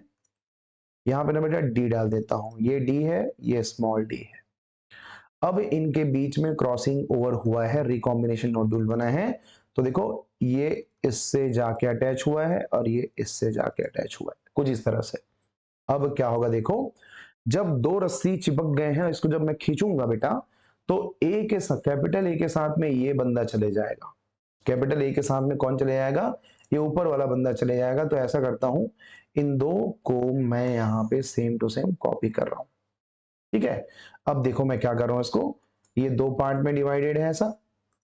देखो कैपिटल ए और ये बेटा ये वाला बंदा ऊपर चले जाएगा, स्मॉल बी, और ये कैपिटल डी। नीचे में क्या आ जाएगा? स्मॉल ए, स्मॉल डी, और यहां पे हो जाएगा कैपिटल बी। देखो दो यहां पे जीन एक्सचेंज हो गए हैं, रेड कलर चले गए हैं ऊपर, तो ये लो रेड कलर को ऊपर ले जा लो। ठीक है, ये रेड कलर का सेगमेंट चले गया है ऊपर, येलो वाले को हटा दो, कुछ ऐसा बना दो। ठीक है, और येलो वाला सेगमेंट जो है वो आ गया है नीचे, ये ऐसा दिखा दो, ऐसा। अब देखो ये है बेटा एक्चुअल क्रॉसिंग ओवर। ठीक है, क्रॉसिंग ओवर होने से क्या होता है? जीन के पोजीशन में रीअरेंजमेंट होती है। ठीक है, मतलब यहां पे क्या हो रहा है? जीन का रीअरेंजमेंट होता है, जीन का रीअरेंजमेंट होता है, इसी के कारण वेरिएशन बढ़ता है बेटा। मतलब जो आपका ये जो डिवीजन है ना, यहां पे रखता हूं मैं अपने आप को, आपका जो ये मियोसिस सेल डिवीजन है उसका मेन महत्व, मेन काम क्या है? तो ये काम है इसका वेरिएशन को बढ़ाना रिकॉम्बिनेशन के जरिए। ठीक है, और डिग्निटी को मेंटेन करके रखने के लिए बिल्कुल भी चेंजेस ना करना, ये रूल है माइटोसिस का। तो माइटोसिस और मियोसिस में बहुत डिफरेंस है, इस बात को आप समझना। ठीक है, तो ये हो गया बेटा आपका पैकेटिन स्टेज। पैकेटिन के बाद कौन आता है? फोर्थ नंबर आता है बेटा डिप्लोटिन। ठीक है, नाम क्या है इसका? डिप्लोटिन, ऐसा रख देते हैं डिप्लो और छोटा वाला रख देते हैं 10।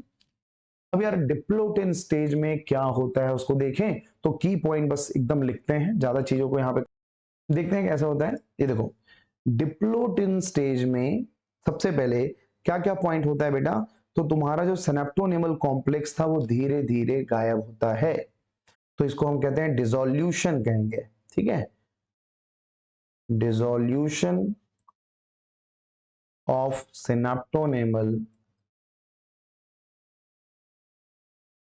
कॉम्प्लेक्स, ठीक है। तो सिनेप्टोनेमल कॉम्प्लेक्स डिसॉल्व हो रहा है बेटा, मतलब धीरे धीरे इस पॉइंट में क्या होगा, तो धीरे धीरे जो सिनेप्टोनेमल कॉम्प्लेक्स है, सिनेप्टोनेमल कॉम्प्लेक्स, ठीक है, क्या होता है बेटा, धीरे धीरे छोटा होता है या जिप के फॉर्म में नीचे उतरता है। कॉम्प्लेक्स जिप के फॉर्म में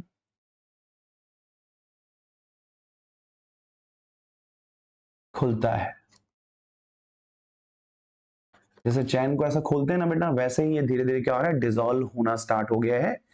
मगर हाँ, जो तुम्हारा डिप्लोटीन है बेटा उसमें क्या हो रहा है, क्रोमोसोम जब खुल जाएंगे तो एक्स स्ट्रक्चर जैसा दिखेगा। कैसे दिखेगा, ऐसा हम दिखाते हैं, एक रेड और येलो कलर का क्रोमोसोम। बेटा जो क्रोमोसोम था वो चिपका हुआ था, अच्छा पहले देखो तो ये क्रोमोसोम पहले क्या था, चिपका हुआ था ना। एक मिनट थिक बनाता हूं ताकि चीजें समझ में आए। रेड कलर का है थिक वाला क्रोमोसोम, ठीक है भाई। ये देखो दो सिस्टर क्रोमैटिड है मगर लग रहा है कि एक ही है। ये रेड कलर का क्रोमोसोम है और ये वाला येलो कलर का क्रोमोसोम है, ठीक है, ये वाला येलो कलर का क्रोमोसोम है, ये इसके जस्ट पास में था। अच्छा रुको, इनके बीच में क्रॉसिंग ओवर कराना है तो कुछ ऐसा दिखा दो, ठीक है, ये पास में था, ये ऐसा दिखा देते हैं, और ये इससे चिपका हुआ है, बिल्कुल भी दूर नहीं है। अब देखो ये तो चिपका हुआ है, पहले इसको कॉपी कर लेते हैं, ठीक है भाई, इसको कॉपी करके यहां रख लेता हूं और इनमें मैं बना देता हूं बेटा सिनेप्टोनेमल कॉम्प्लेक्स। ये देखो ये पूरा क्रोमोसोम चिपका हुआ था कुछ इस तरह से, अभी मगर सिर्फ यहां पे बच गया है तुम्हारा ये सिनेप्टोनेमल। और यहां देखो जब एक क्रोमोसोम खुल रहा है बेटा तो कैसा दिख रहा है, तो बोलना एक्स शेप्ड दिख रहा है, एक्स लाइक स्ट्रक्चर दिख रहा है। तो होमोलॉगस क्रोमोसोम रिपल्स होने के कारण यहां पे एक्स शेप्ड स्ट्रक्चर का या संरचना का क्या होता है बेटा, फॉर्मेशन होता है, यहां पे फॉर्मेशन होता है, ठीक है, जिसे हम क्या कहते हैं बेटा, तो इसका नाम मैंने रखा था काइजमेटा, काइजमेटा, ठीक है, या कीज मेटा बोल सकते हैं, कीज मेटा का फॉर्मेशन यहां पे होता है। ये तुम्हारा क्या है बेटा, डिप्लोटिन स्टेज है, ठीक है। अब डिप्लोटिन स्टेज में जब काइजमेटा फॉर्मेशन हो जाएगी तो धीरे से जो तुम्हारा काइजमेटा है बेटा वो टर्मिनेट भी होगा। तो टर्मिनेट होने का प्रोसेस जो है वो पांचवा फेज है, जिसको हम क्या कहते हैं, डाइकाइनेसिस कहते हैं, ठीक है, क्या कहेंगे इसको, डाइकाइनेसिस कहेंगे, ठीक है। तो डाइकाइनेसिस का मेन पॉइंट क्या है, तो बेटा काइजमेटा का टर्मिनलाइजेशन होता है, यहां पे लिख देता हूं टर्मिनलाइजेशन, टर्मिनलाइजेशन ऑफ कीजमेटा या काइजमेटा। ये लो काइजमेटा टर्मिनेट हो जाएगा, मतलब पूरा कंप्लीट ओपन हो जाएगा। तो यहां पे लिख सकते हैं कि काइजमेटा जिप के फॉर्म में ओपन हो जाएगा, काइजमेटा जिप के फॉर्म में कंप्लीटली ओपन हो जाएगा,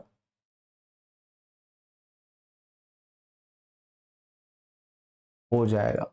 अब दोनों क्रोमोसोम तुमको सेपरेट दिखेंगे मगर जहां पे काइजमेटा है ना बेटा वहीं पे ये चिपका रहेगा।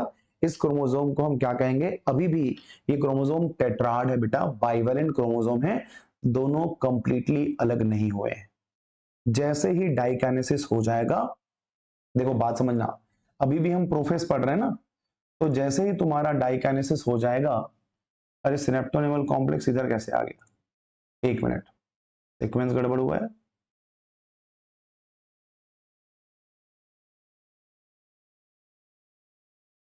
इसको ऊपर करते हैं, यहां है मेरे ख्याल से।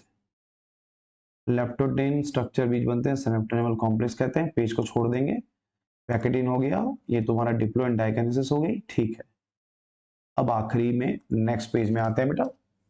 चलिए, तो लास्ट में हमने कहा डाइकाइनेसिस। डाइकाइनेसिस के बाद में अब देखो, प्रोफेज 1 के एंड में, प्रोफेज 1 के एंड में वो सभी चीजें लिख दो जो तुमने माइटोसिस में लिखे थे। ठीक है भाई। अब क्रोमोसोम कंप्लीटली थिक और कंडेंस हो जाएगा, ये भी लिख देते हैं कि भैया हमारा जो क्रोमोसोम है वो थिक और कंडेंस हो जाएगा। इधर ले आते हैं अपने आप को। चलो, क्रोमोसोम, ठीक है, एक तो थिक हो जाएगा और कंडेंस हो जाएगा। सबसे पहला पॉइंट है कि थिक और कंडेंस का होना। सेंट्रियोल अपने अपोजिट पोल की तरफ मूव करता है, तो यहां भी करेगा। सेंट्रियोल अपने अपोजिट पोल की तरफ क्या करेगा बेटा? मूवमेंट करता है। क्या हमने सेम पॉइंट तो सब में लिखा था यार? तुम्हारे जितने भी न्यूक्लियस और अदर कंपोनेंट होती है वो सब डिसअपियर हो जाती है। न्यूक्लियस, तुम्हारे न्यूक्लियर मेम्ब्रेन, ठीक है, न्यूक्लियस, न्यूक्लियर मेम्ब्रेन, और क्या है भैया? ईआर, और क्या है? गोल्जी, सभी डिसअपियर हो जाएंगे, डिसअपियर हो जाते हैं।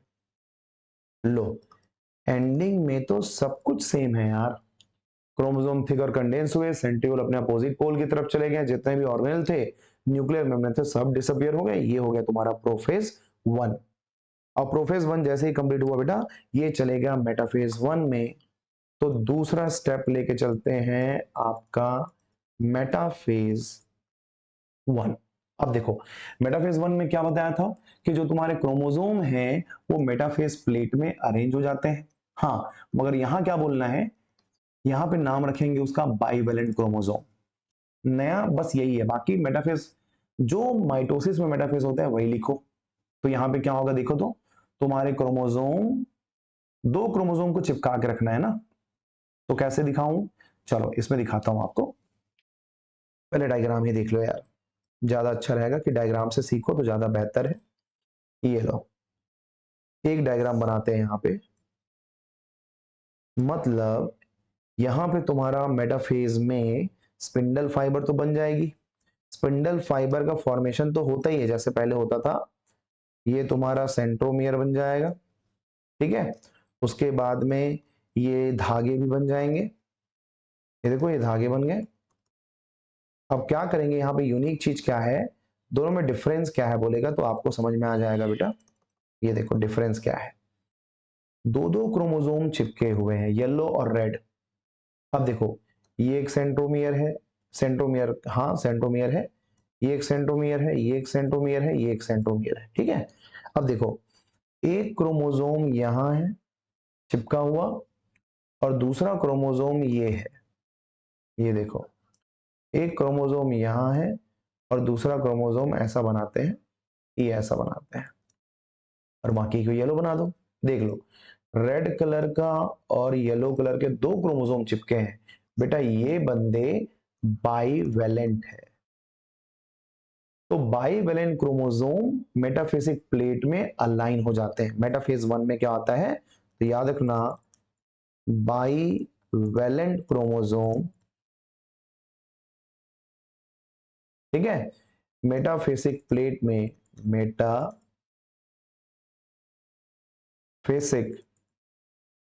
प्लेट में अलाइन हो जाते हैं।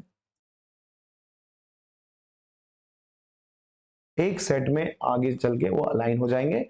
मतलब ये दिखेगा कैसे, एक मेटाफिजिक प्लेट बना दो, ठीक है, यहाँ पे एक मेटाफिजिक प्लेट बना दिए, सबका सेंट्रोमियर अभी दो दो सेंट्रोमियर यहाँ पे चिपका हुआ है, मगर चलो ठीक है, पिंक कलर में 4 बना देते हैं ऐसा।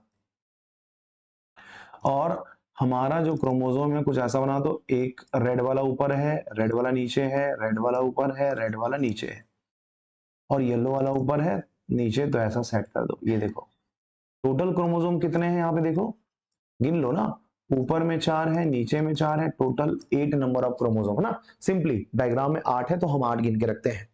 तो बेटा मेटाफेज 1 में क्रोमोसोम का नंबर उतना ही है, बिल्कुल भी चेंजेस नहीं हुई है, पूरे क्रोमोसोम तुम्हारे इक्वेटर में आ गए हैं, मगर क्रोमोसोम कैसे हैं, बाईवैलेंट या टेट्राड क्रोमोसोम है, ठीक है। अब देखो तुम्हारा जो माइक्रोट्यूब्यूल है वो अपोजिट पोल में स्पिंडल फाइबर का जो बना रहा है ना बेटा, वो होमोलॉगस क्रोमोसोम के साथ पेयरिंग करेंगे of the one kinetochore of each chromosome. कैसे बोलो, देखो ये तुम्हारा सेंट्रोमियर, ये तुम्हारा सेंट्रोमियर, यहां से धागा है स्पिंडल फाइबर, ये ले आओ, ये देखो यहां से स्पिंडल फाइबर आया है, ठीक है। अब मैं क्या बोल रहा हूं उसको ध्यान से देखो, रेड कलर का क्रोमोसोम बना रहा हूं, देखो ये हमारा सेंट्रोमियर है। अच्छा तो रुको, थोड़ा सा और पास ले आओ इसको, इसको थोड़ा सा और पास ले आते हैं, और 1 मिनट। अब देखो इसमें डायग्राम में बहुत अच्छे समझ में आएगा बेटा, इसमें 2 क्रोमोसोम है, एक रेड वाला है ना, चलो एक रेड बनाते हैं ना। ये देखो ये रेड वाले का सेंट्रोमियर है, दिख कैसे रहा है इसको देखो, ये ऐसा है और इसके साथ चिपका हुआ है इसका क्रोमोसोम, ठीक है बेटा, एक क्रोमोसोम है ना कंप्लीट, तो सिस्टर क्रोमेटिड आपको दिखेंगे ना, ये बात होगी। अच्छा रुको, एक सिंगल ही बनाता हूं पहले ताकि चीजें अच्छे से दिखे, ये ऐसा, और इसका जो दूसरा वाला जो पेयर है ना बेटा चिपका हुआ, वो कुछ ऐसा है, ये ऐसा और ये ऐसा है क्रोमोसोम, एक कंप्लीट, मगर दिख रहा है कि आधा है, ठीक है। और दूसरा क्रोमोसोम यहाँ पे है, येलो कलर का है ना, तो इसको ऐसा बनाता हूं, ये ऐसा है, ये ऐसा है, इसका दूसरा वाला इसी के पास में ऐसा चिपका हुआ है, और ये तुम्हारा यहाँ पे एक प्रोटीन बना दो, चलो व्हाइट कलर का प्रोटीन यहाँ पे है एक, व्हाइट कलर का प्रोटीन यहाँ पे है एक, इसको हम क्या कहते हैं, काइनेटोकोर कहते हैं। तो मुझे अब बताओ, एक क्रोमोसोम के काइनेटोकोर से एक स्पिंडल फाइबर जुड़ा हुआ है, दोनों स्पिंडल फाइबर, ठीक है। देखो क्या बोल रहा हूं मैं, एक पोल के स्पिंडल फाइबर, एक पोल का जो स्पिंडल फाइबर है वो सिर्फ, ठीक, स्पिंडल फाइबर सिर्फ एक क्रोमोसोम के काइनेटोकोर प्रोटीन से, काइनेटोकोर प्रोटीन से अटैच्ड होता है, एक पोल का ना, एक पोल इसकी बात कर रहे हैं, अब दूसरे पोल का दूसरे के साथ होता है।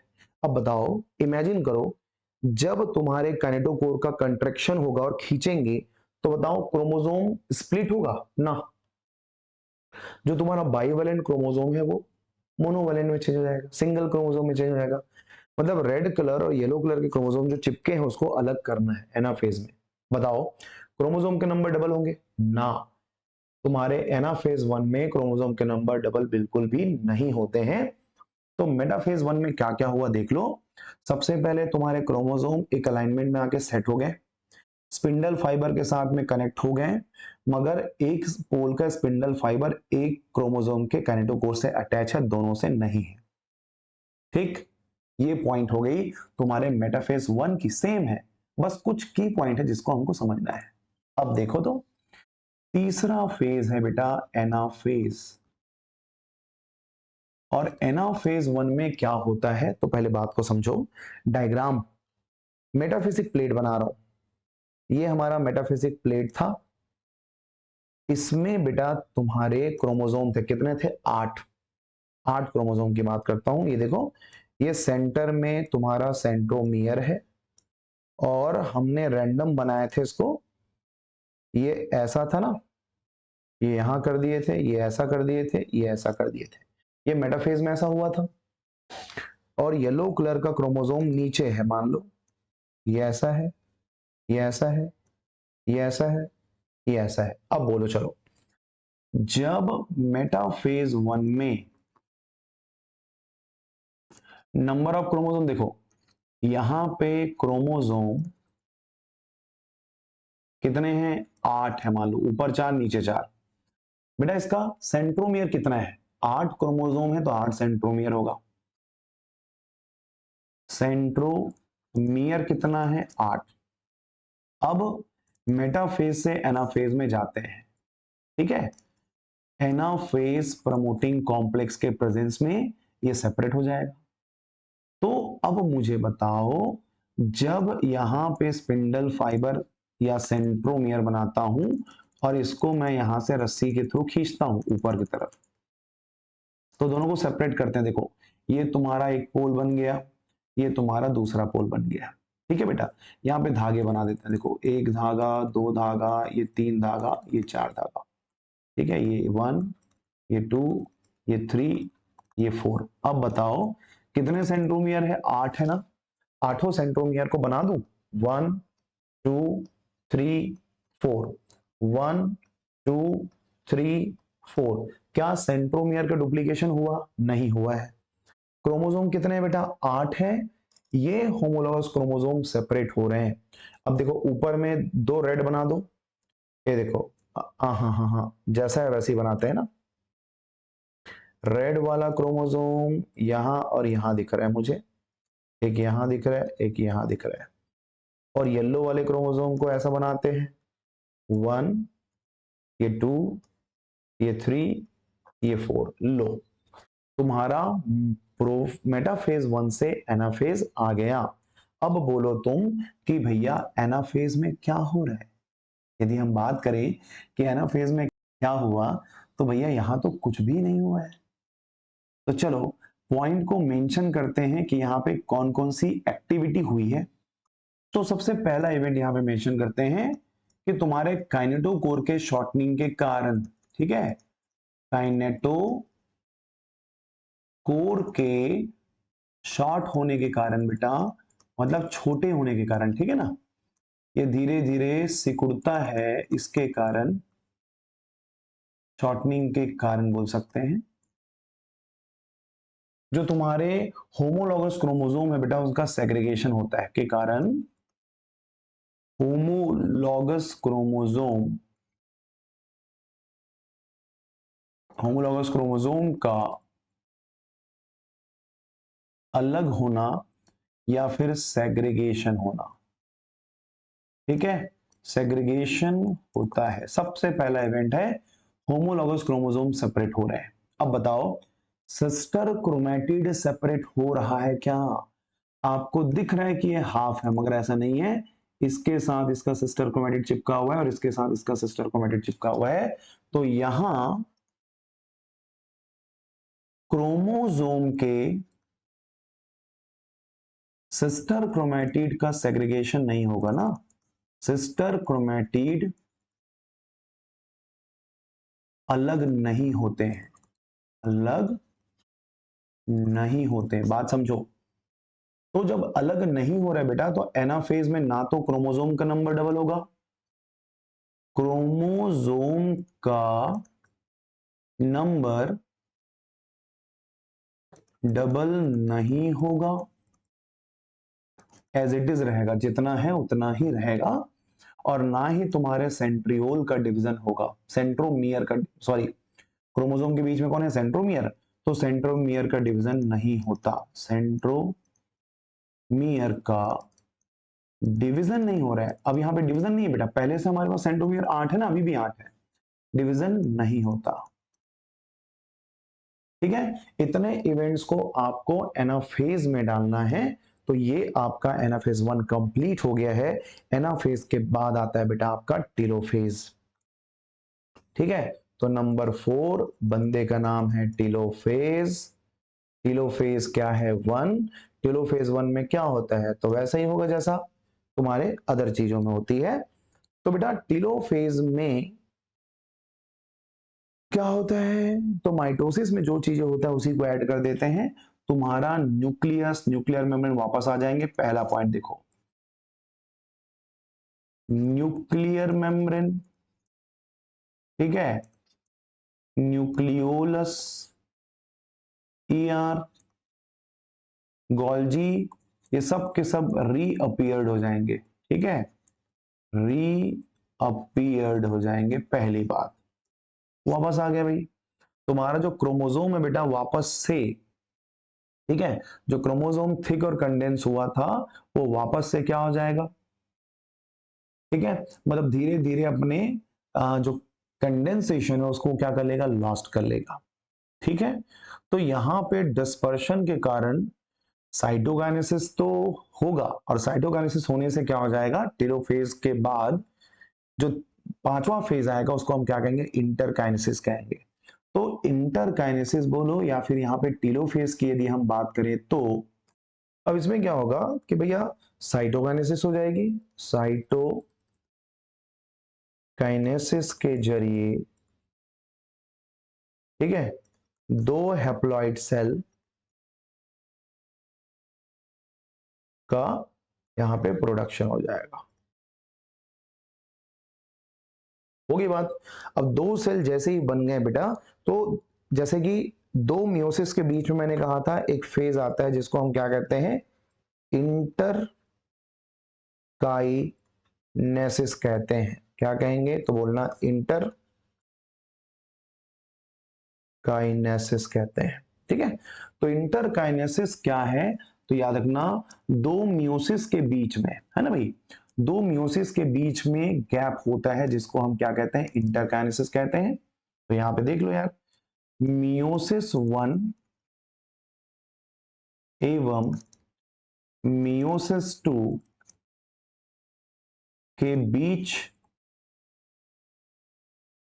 गैप को हम क्या कहते हैं, इंटरकाइनेसिस कहते हैं बेटा, इंटरकाइनेसिस के नाम से जानते हैं। ये हो गई बात। इस इंटरकाइनेसिस में डीएनए का रिप्लिकेशन नहीं होता, याद रखना, इंटरकाइनेसिस या इंटरफेज की तरह ही हम बोल सकते हैं, मगर इसमें सिर्फ और सिर्फ मियोसिस 2 के लिए प्रिपरेशन होगा। तो यहां पे दूसरा पॉइंट, मियोसिस 2 के लिए यहां पे क्या होता है, प्रिपरेशन होता है।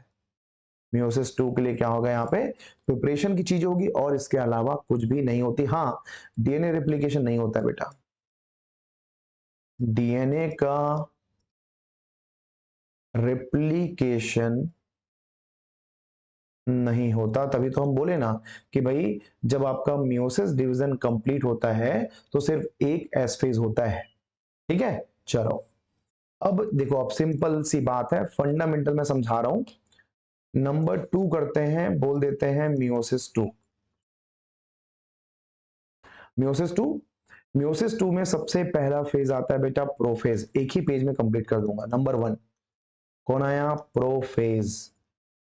प्रोफेज 2 की बात करते हैं, तो यहां पे तो मैं लिख देता हूं सेम एज अ माइटोसिस, ठीक है, माइटोसिस की तरह ही होगा। तो मैं की पॉइंट बस लिख रहा हूं बेटा। प्रोफेज 1 में क्या होगा, तो क्रोमोसोम थिक और कंडेंस हो जाएगा,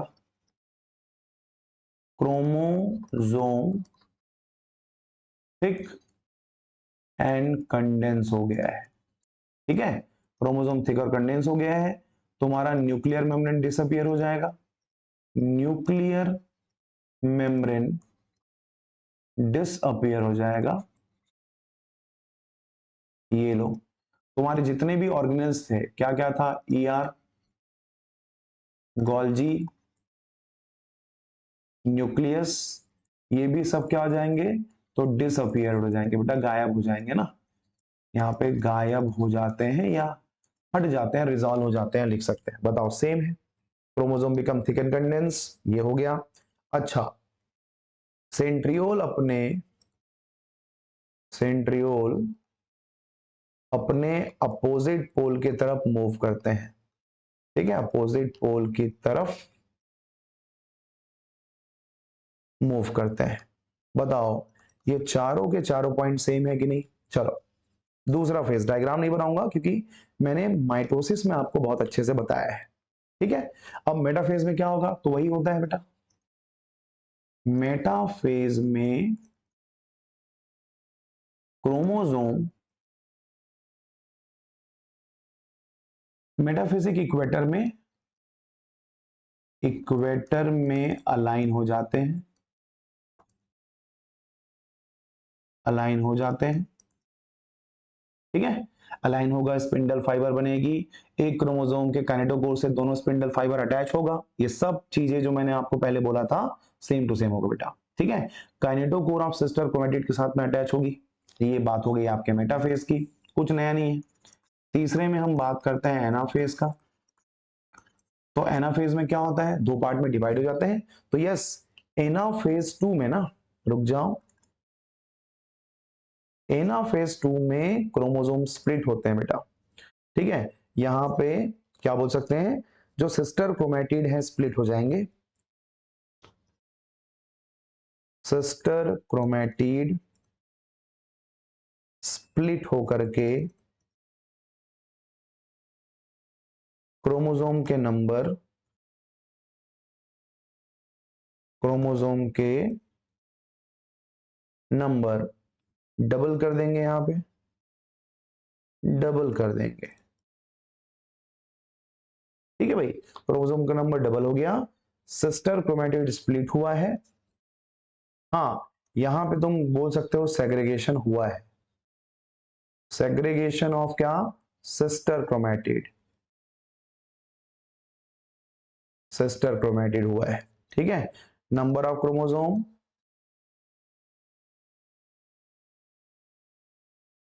नंबर ऑफ क्रोमोसोम क्या हो गया, डबल हो गया है।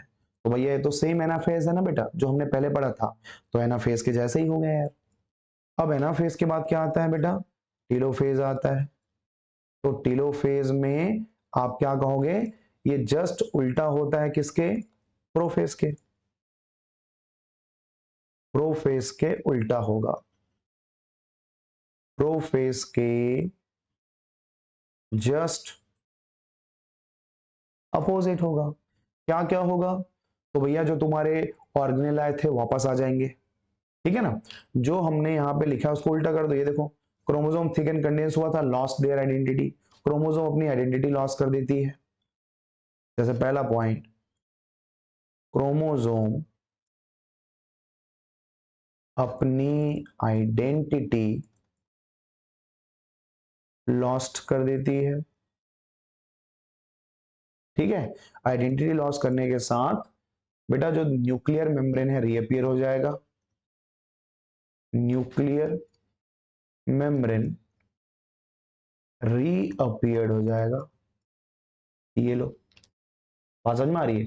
तो भैया टीलोफेज जस्ट उल्टा होता है। अब सेंट्रियोल के लिए मत बोलना, मगर न्यूक्लियर मेम्ब्रेन के साथ साथ न्यूक्लियस भी वापस आ जाएगा, क्रोमोसोम दो पार्ट में डिवाइड हो जाएंगे, दो न्यूक्लियस बन जाएगी, और अल्टीमेटली पांचवा जो फेज है ना, पांचवा फेज है जिसको हम क्या कहते हैं, साइटोकाइनेसिस। और साइटोकाइनेसिस के थ्रू दो सेल है ना, दो सेल से दो पेरेंटल सेल से चार डॉटर सेल का फॉर्मेशन हो जाएगा, और चारों के चारों कैसे होंगे, हैप्लॉइड होंगे। अब बताओ मुझे, मैंने क्या ऐसा चीज है जिसको नया बताया है, मुझे तो नहीं लगता है कि मैंने कुछ भी नया बताया है। ठीक है, तो याद रखना बेटा, आपको मियोसिस 2 पढ़ने की जरूरत नहीं है, इसको बोल देना सेम टू सेम, ये माइटोसिस की तरह होता है, कोई भी चेंजेस नहीं। बस आपको याद क्या करना है, मियोसिस 1 को याद करना है, और 1 में भी सबसे ज्यादा किसको याद करना है, तो लेप्टोजाइगोपैकी डिप्लोएंड डाइकाइनेसिस को याद करना है। ठीक है, तो ये आपका कंप्लीट हो गया। हाँ, इंपॉर्टेंस क्या है बेटा, महत्व। ठीक है, तो सबसे पहला, क्या आपको पता है बेटा कि रिकॉम्बिनेशन या क्रॉसिंग ओवर के कारण ही वेरिएशन होती है। तो मियोसिस सेल डिवीजन में देखो, तो मियोसिस सेल डिवीजन में रिकॉम्बिनेशन होता है, रिकॉम्बिनेशन के जरिए ऑर्गेनिज्म में वेरिएशन बढ़ता है,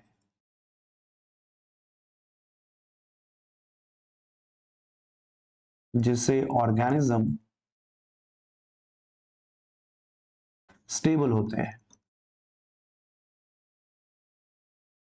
तो एक तो काम है बेटा रिकॉम्बिनेशन, दूसरा नंबर ऑफ क्रोमोसोम को कंट्रोल करना। ठीक है, मेंशन कर देता हूं यहां पे, याद रखना नंबर ऑफ क्रोमोसोम को कंट्रोल करने के लिए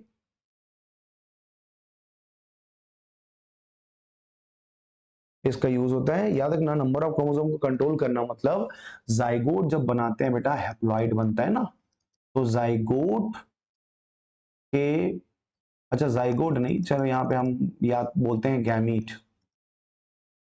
गैमीट का फॉर्मेशन मियोसिस के थ्रू होता है, मियोसिस के जरिए होता है। और आपको पता है कि गैमीट कैसे होता है बेटा, हैप्लॉइड होता है।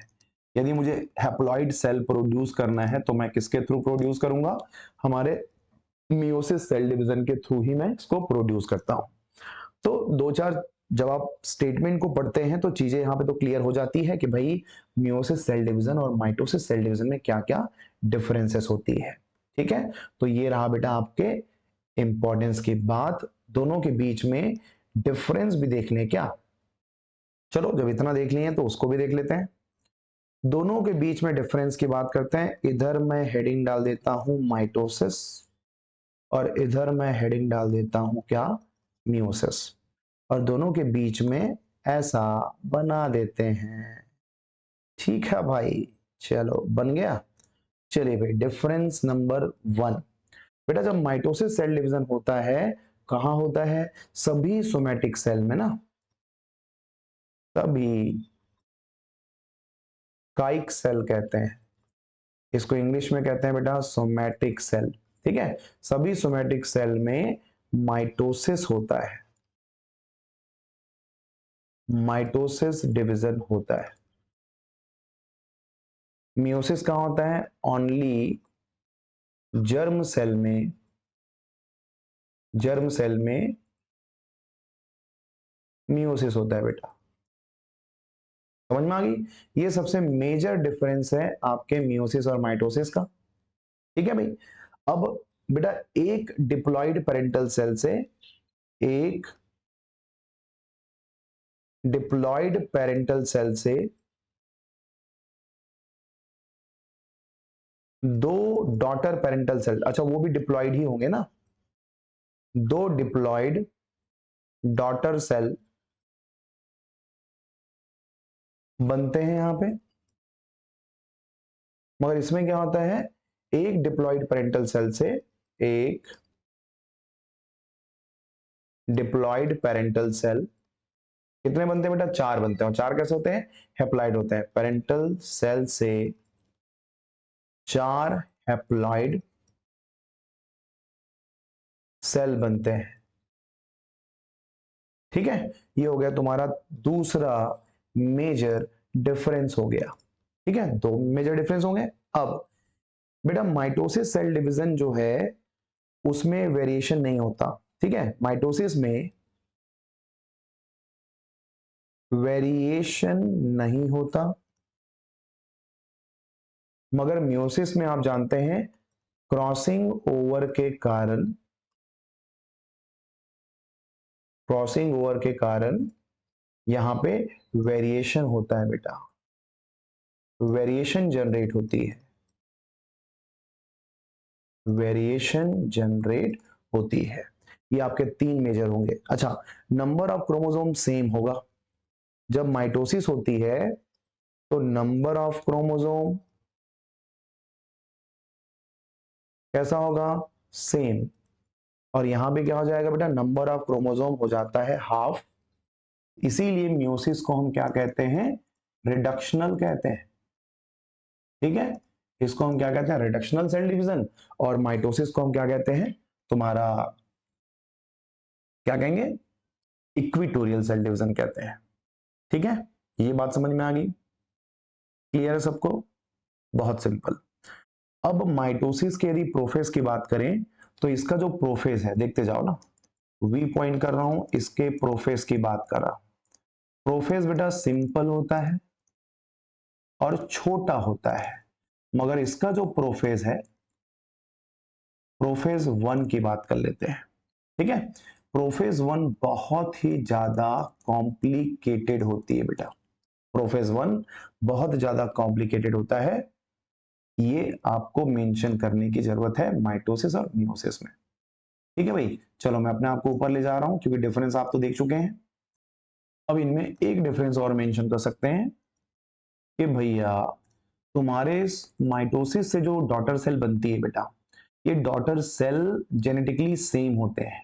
ठीक है, सेल जेनेटिकली अनुवांशिक रूप से क्या होगा, सेम होगा, और यहां पे ऑल फोर सेल, चारों के चारों सेल क्या होंगे बेटा, डिफर होंगे, डिफरेंट होंगे। ये लो, बहुत छोटे से की पॉइंट में बता दे रहा हूं, तो इतना आप डिफरेंसेस नोट कर सकते हैं मियोसिस और माइटोसिस में। ठीक है, इस साथ में आप एक डिफरेंस और बना सकते हैं बेटा, एक तुम्हारे माइटोसिस में और एक तुम्हारे मियोसिस 2 में। सेम तो होता है मगर दोनों में डिफरेंस क्या है। ठीक है, तो भाई माइटोसिस में इंटरफेज होता है बेटा। ठीक है, माइटोसिस से पहले इंटरफेज होता है, यहां पे इंटरफेज होता है, मगर मियोसिस 2 में इंटरफेज नहीं होता बेटा, इंटरफेज एब्सेंट होती है। इंटरफेस क्या होता है, यहां पे एब्सेंट होता है, ये बोलना ज्यादा अच्छा रहेगा। इंटरफेज जस्ट मियोसिस के पहले, मतलब मियोसिस 2 के पहले नहीं होती है। हाँ, यहां पे एस फेज होगा, एस फेज प्रेजेंट होता है, यहां पे एस फेज सिंपल सी बात है क्या होगा, एब्सेंट होता है। ठीक है, माइटोसिस से जो डॉटर सेल बनते हैं वो मदर सेल की तरह होते हैं, माइटोसिस से जो तुम्हारे डॉटर सेल बनते हैं वे मदर सेल की तरह, मतलब जिससे बने हैं ना, मदर सेल की तरह होते हैं, सेम होते हैं ना। मगर यहां पे मियोसिस 2 से जो सेल बनते हैं, सभी सेल डिफरेंट नेचर के होते हैं, डिफरेंट नेचर के होते हैं। इस तरीके से आप इनको भी क्या कर सकते हैं बेटा, डिफरेंशिएट कर सकते हैं। मैं अपने आप को यहां ले आता हूं, आपको जो चीजें नोट करना है वो नोट कर लो। तो बेटा ये जो कंटेंट है वो आपके सेल डिवीजन एंड साइकिल को बहुत अच्छे वे में कंप्लीट करने के काम आएगा। तो इसको पूरे को बहुत अच्छे तरीके से नोट कर लो, और नेक्स्ट वीडियो लेक्चर में हम आपको प्रोवाइड करेंगे 50 इंपॉर्टेंट क्वेश्चंस। ठीक है, 50 इंपॉर्टेंट क्वेश्चन को हम सॉल्व करेंगे, और 50 क्वेश्चन का मैं प्रोवाइड करूंगा आपको टेस्ट सीरीज। तो बेटा एक चैप्टर के कितने क्वेश्चन हो गए। ठीक है, यहां पे देखो लॉजिक क्या चलता है, टोटल हम 50 क्वेश्चन का प्रैक्टिस कराएंगे और 50 क्वेश्चन का हम कराएंगे टेस्ट पर चैप्टर। तो टोटल हो गए 100 क्वेश्चन पर चैप्टर हो गए। टोटल हमने डिवाइड किया इसको 38 चैप्टर में। तो बेटा मैं ही खुद आपको इतने क्वेश्चन प्रैक्टिस करा दूंगा यार, क्या होता है 3800 क्वेश्चन, मतलब कि 4000 क्वेश्चन मैं क्लास के टाइम पे आपको सॉल्व कराऊंगा। और यदि 4000 क्वेश्चन आप सॉल्व कर ली तो 8000 क्वेश्चन हो गए। और बताओ 8000 क्वेश्चन से बाहर कुछ आएगा क्या, नहीं आ सकता। तो भैया उम्मीदों में खरा उतरना है, और सपने आपके यदि बुलंद है तो भाई मेहनत आपको भी करना पड़ेगा। जिस तरीके से मेहनत मैं कर रहा हूँ, कंटेंट आपको प्रोवाइड कर रहा हूँ, अच्छे अच्छे कंटेंट लेके आ रहा हूँ ताकि आपको कम ड्यूरेशन में ज्यादा कंटेंट प्रोवाइड कर सकूं। और मेरा जो पढ़ाने का तरीका है बाइलिंगुअल है, मैं हिंदी में लिख रहा हूँ और टर्मिनोलॉजीज को इंग्लिश में लिख रहा हूँ क्योंकि वो आसान पड़ता है, आपके लिए भी आसान है और मेरे लिए भी आसान है। ठीक है, तो इस तरीके से हम स्टडी करेंगे प्रॉपरली तो भैया काम चलेगा और बहुत अच्छे से मार्क्स हमारे आएंगे। ठीक है, so be focused, be practice and जितना बेहतर हो सके आप क्वेश्चन प्रैक्टिस करें और कंटेंट जो मैं प्रोवाइड कर रहा हूं उसको स्टडी करें। ठीक है, और हाँ भाई, पिछला चैप्टर जो cell cycle cell unit of life के 50 क्वेश्चन का जो टेस्ट है उसको सभी स्टूडेंट से रिक्वेस्ट है कि वो उन टेस्ट को दिलाएं और आपके नंबर चेक करें कि आपने कितने अच्छे से स्टडी किया हुआ है। ठीक है, तो चलिए तब तक के लिए मुझे विदा कीजिए ताकि मैं आपके लिए और फिर से अच्छे कंटेंट लेके आऊं। तब के लिए टाटा और बाय बाय। ठीक है, थैंक यू वेरी मच।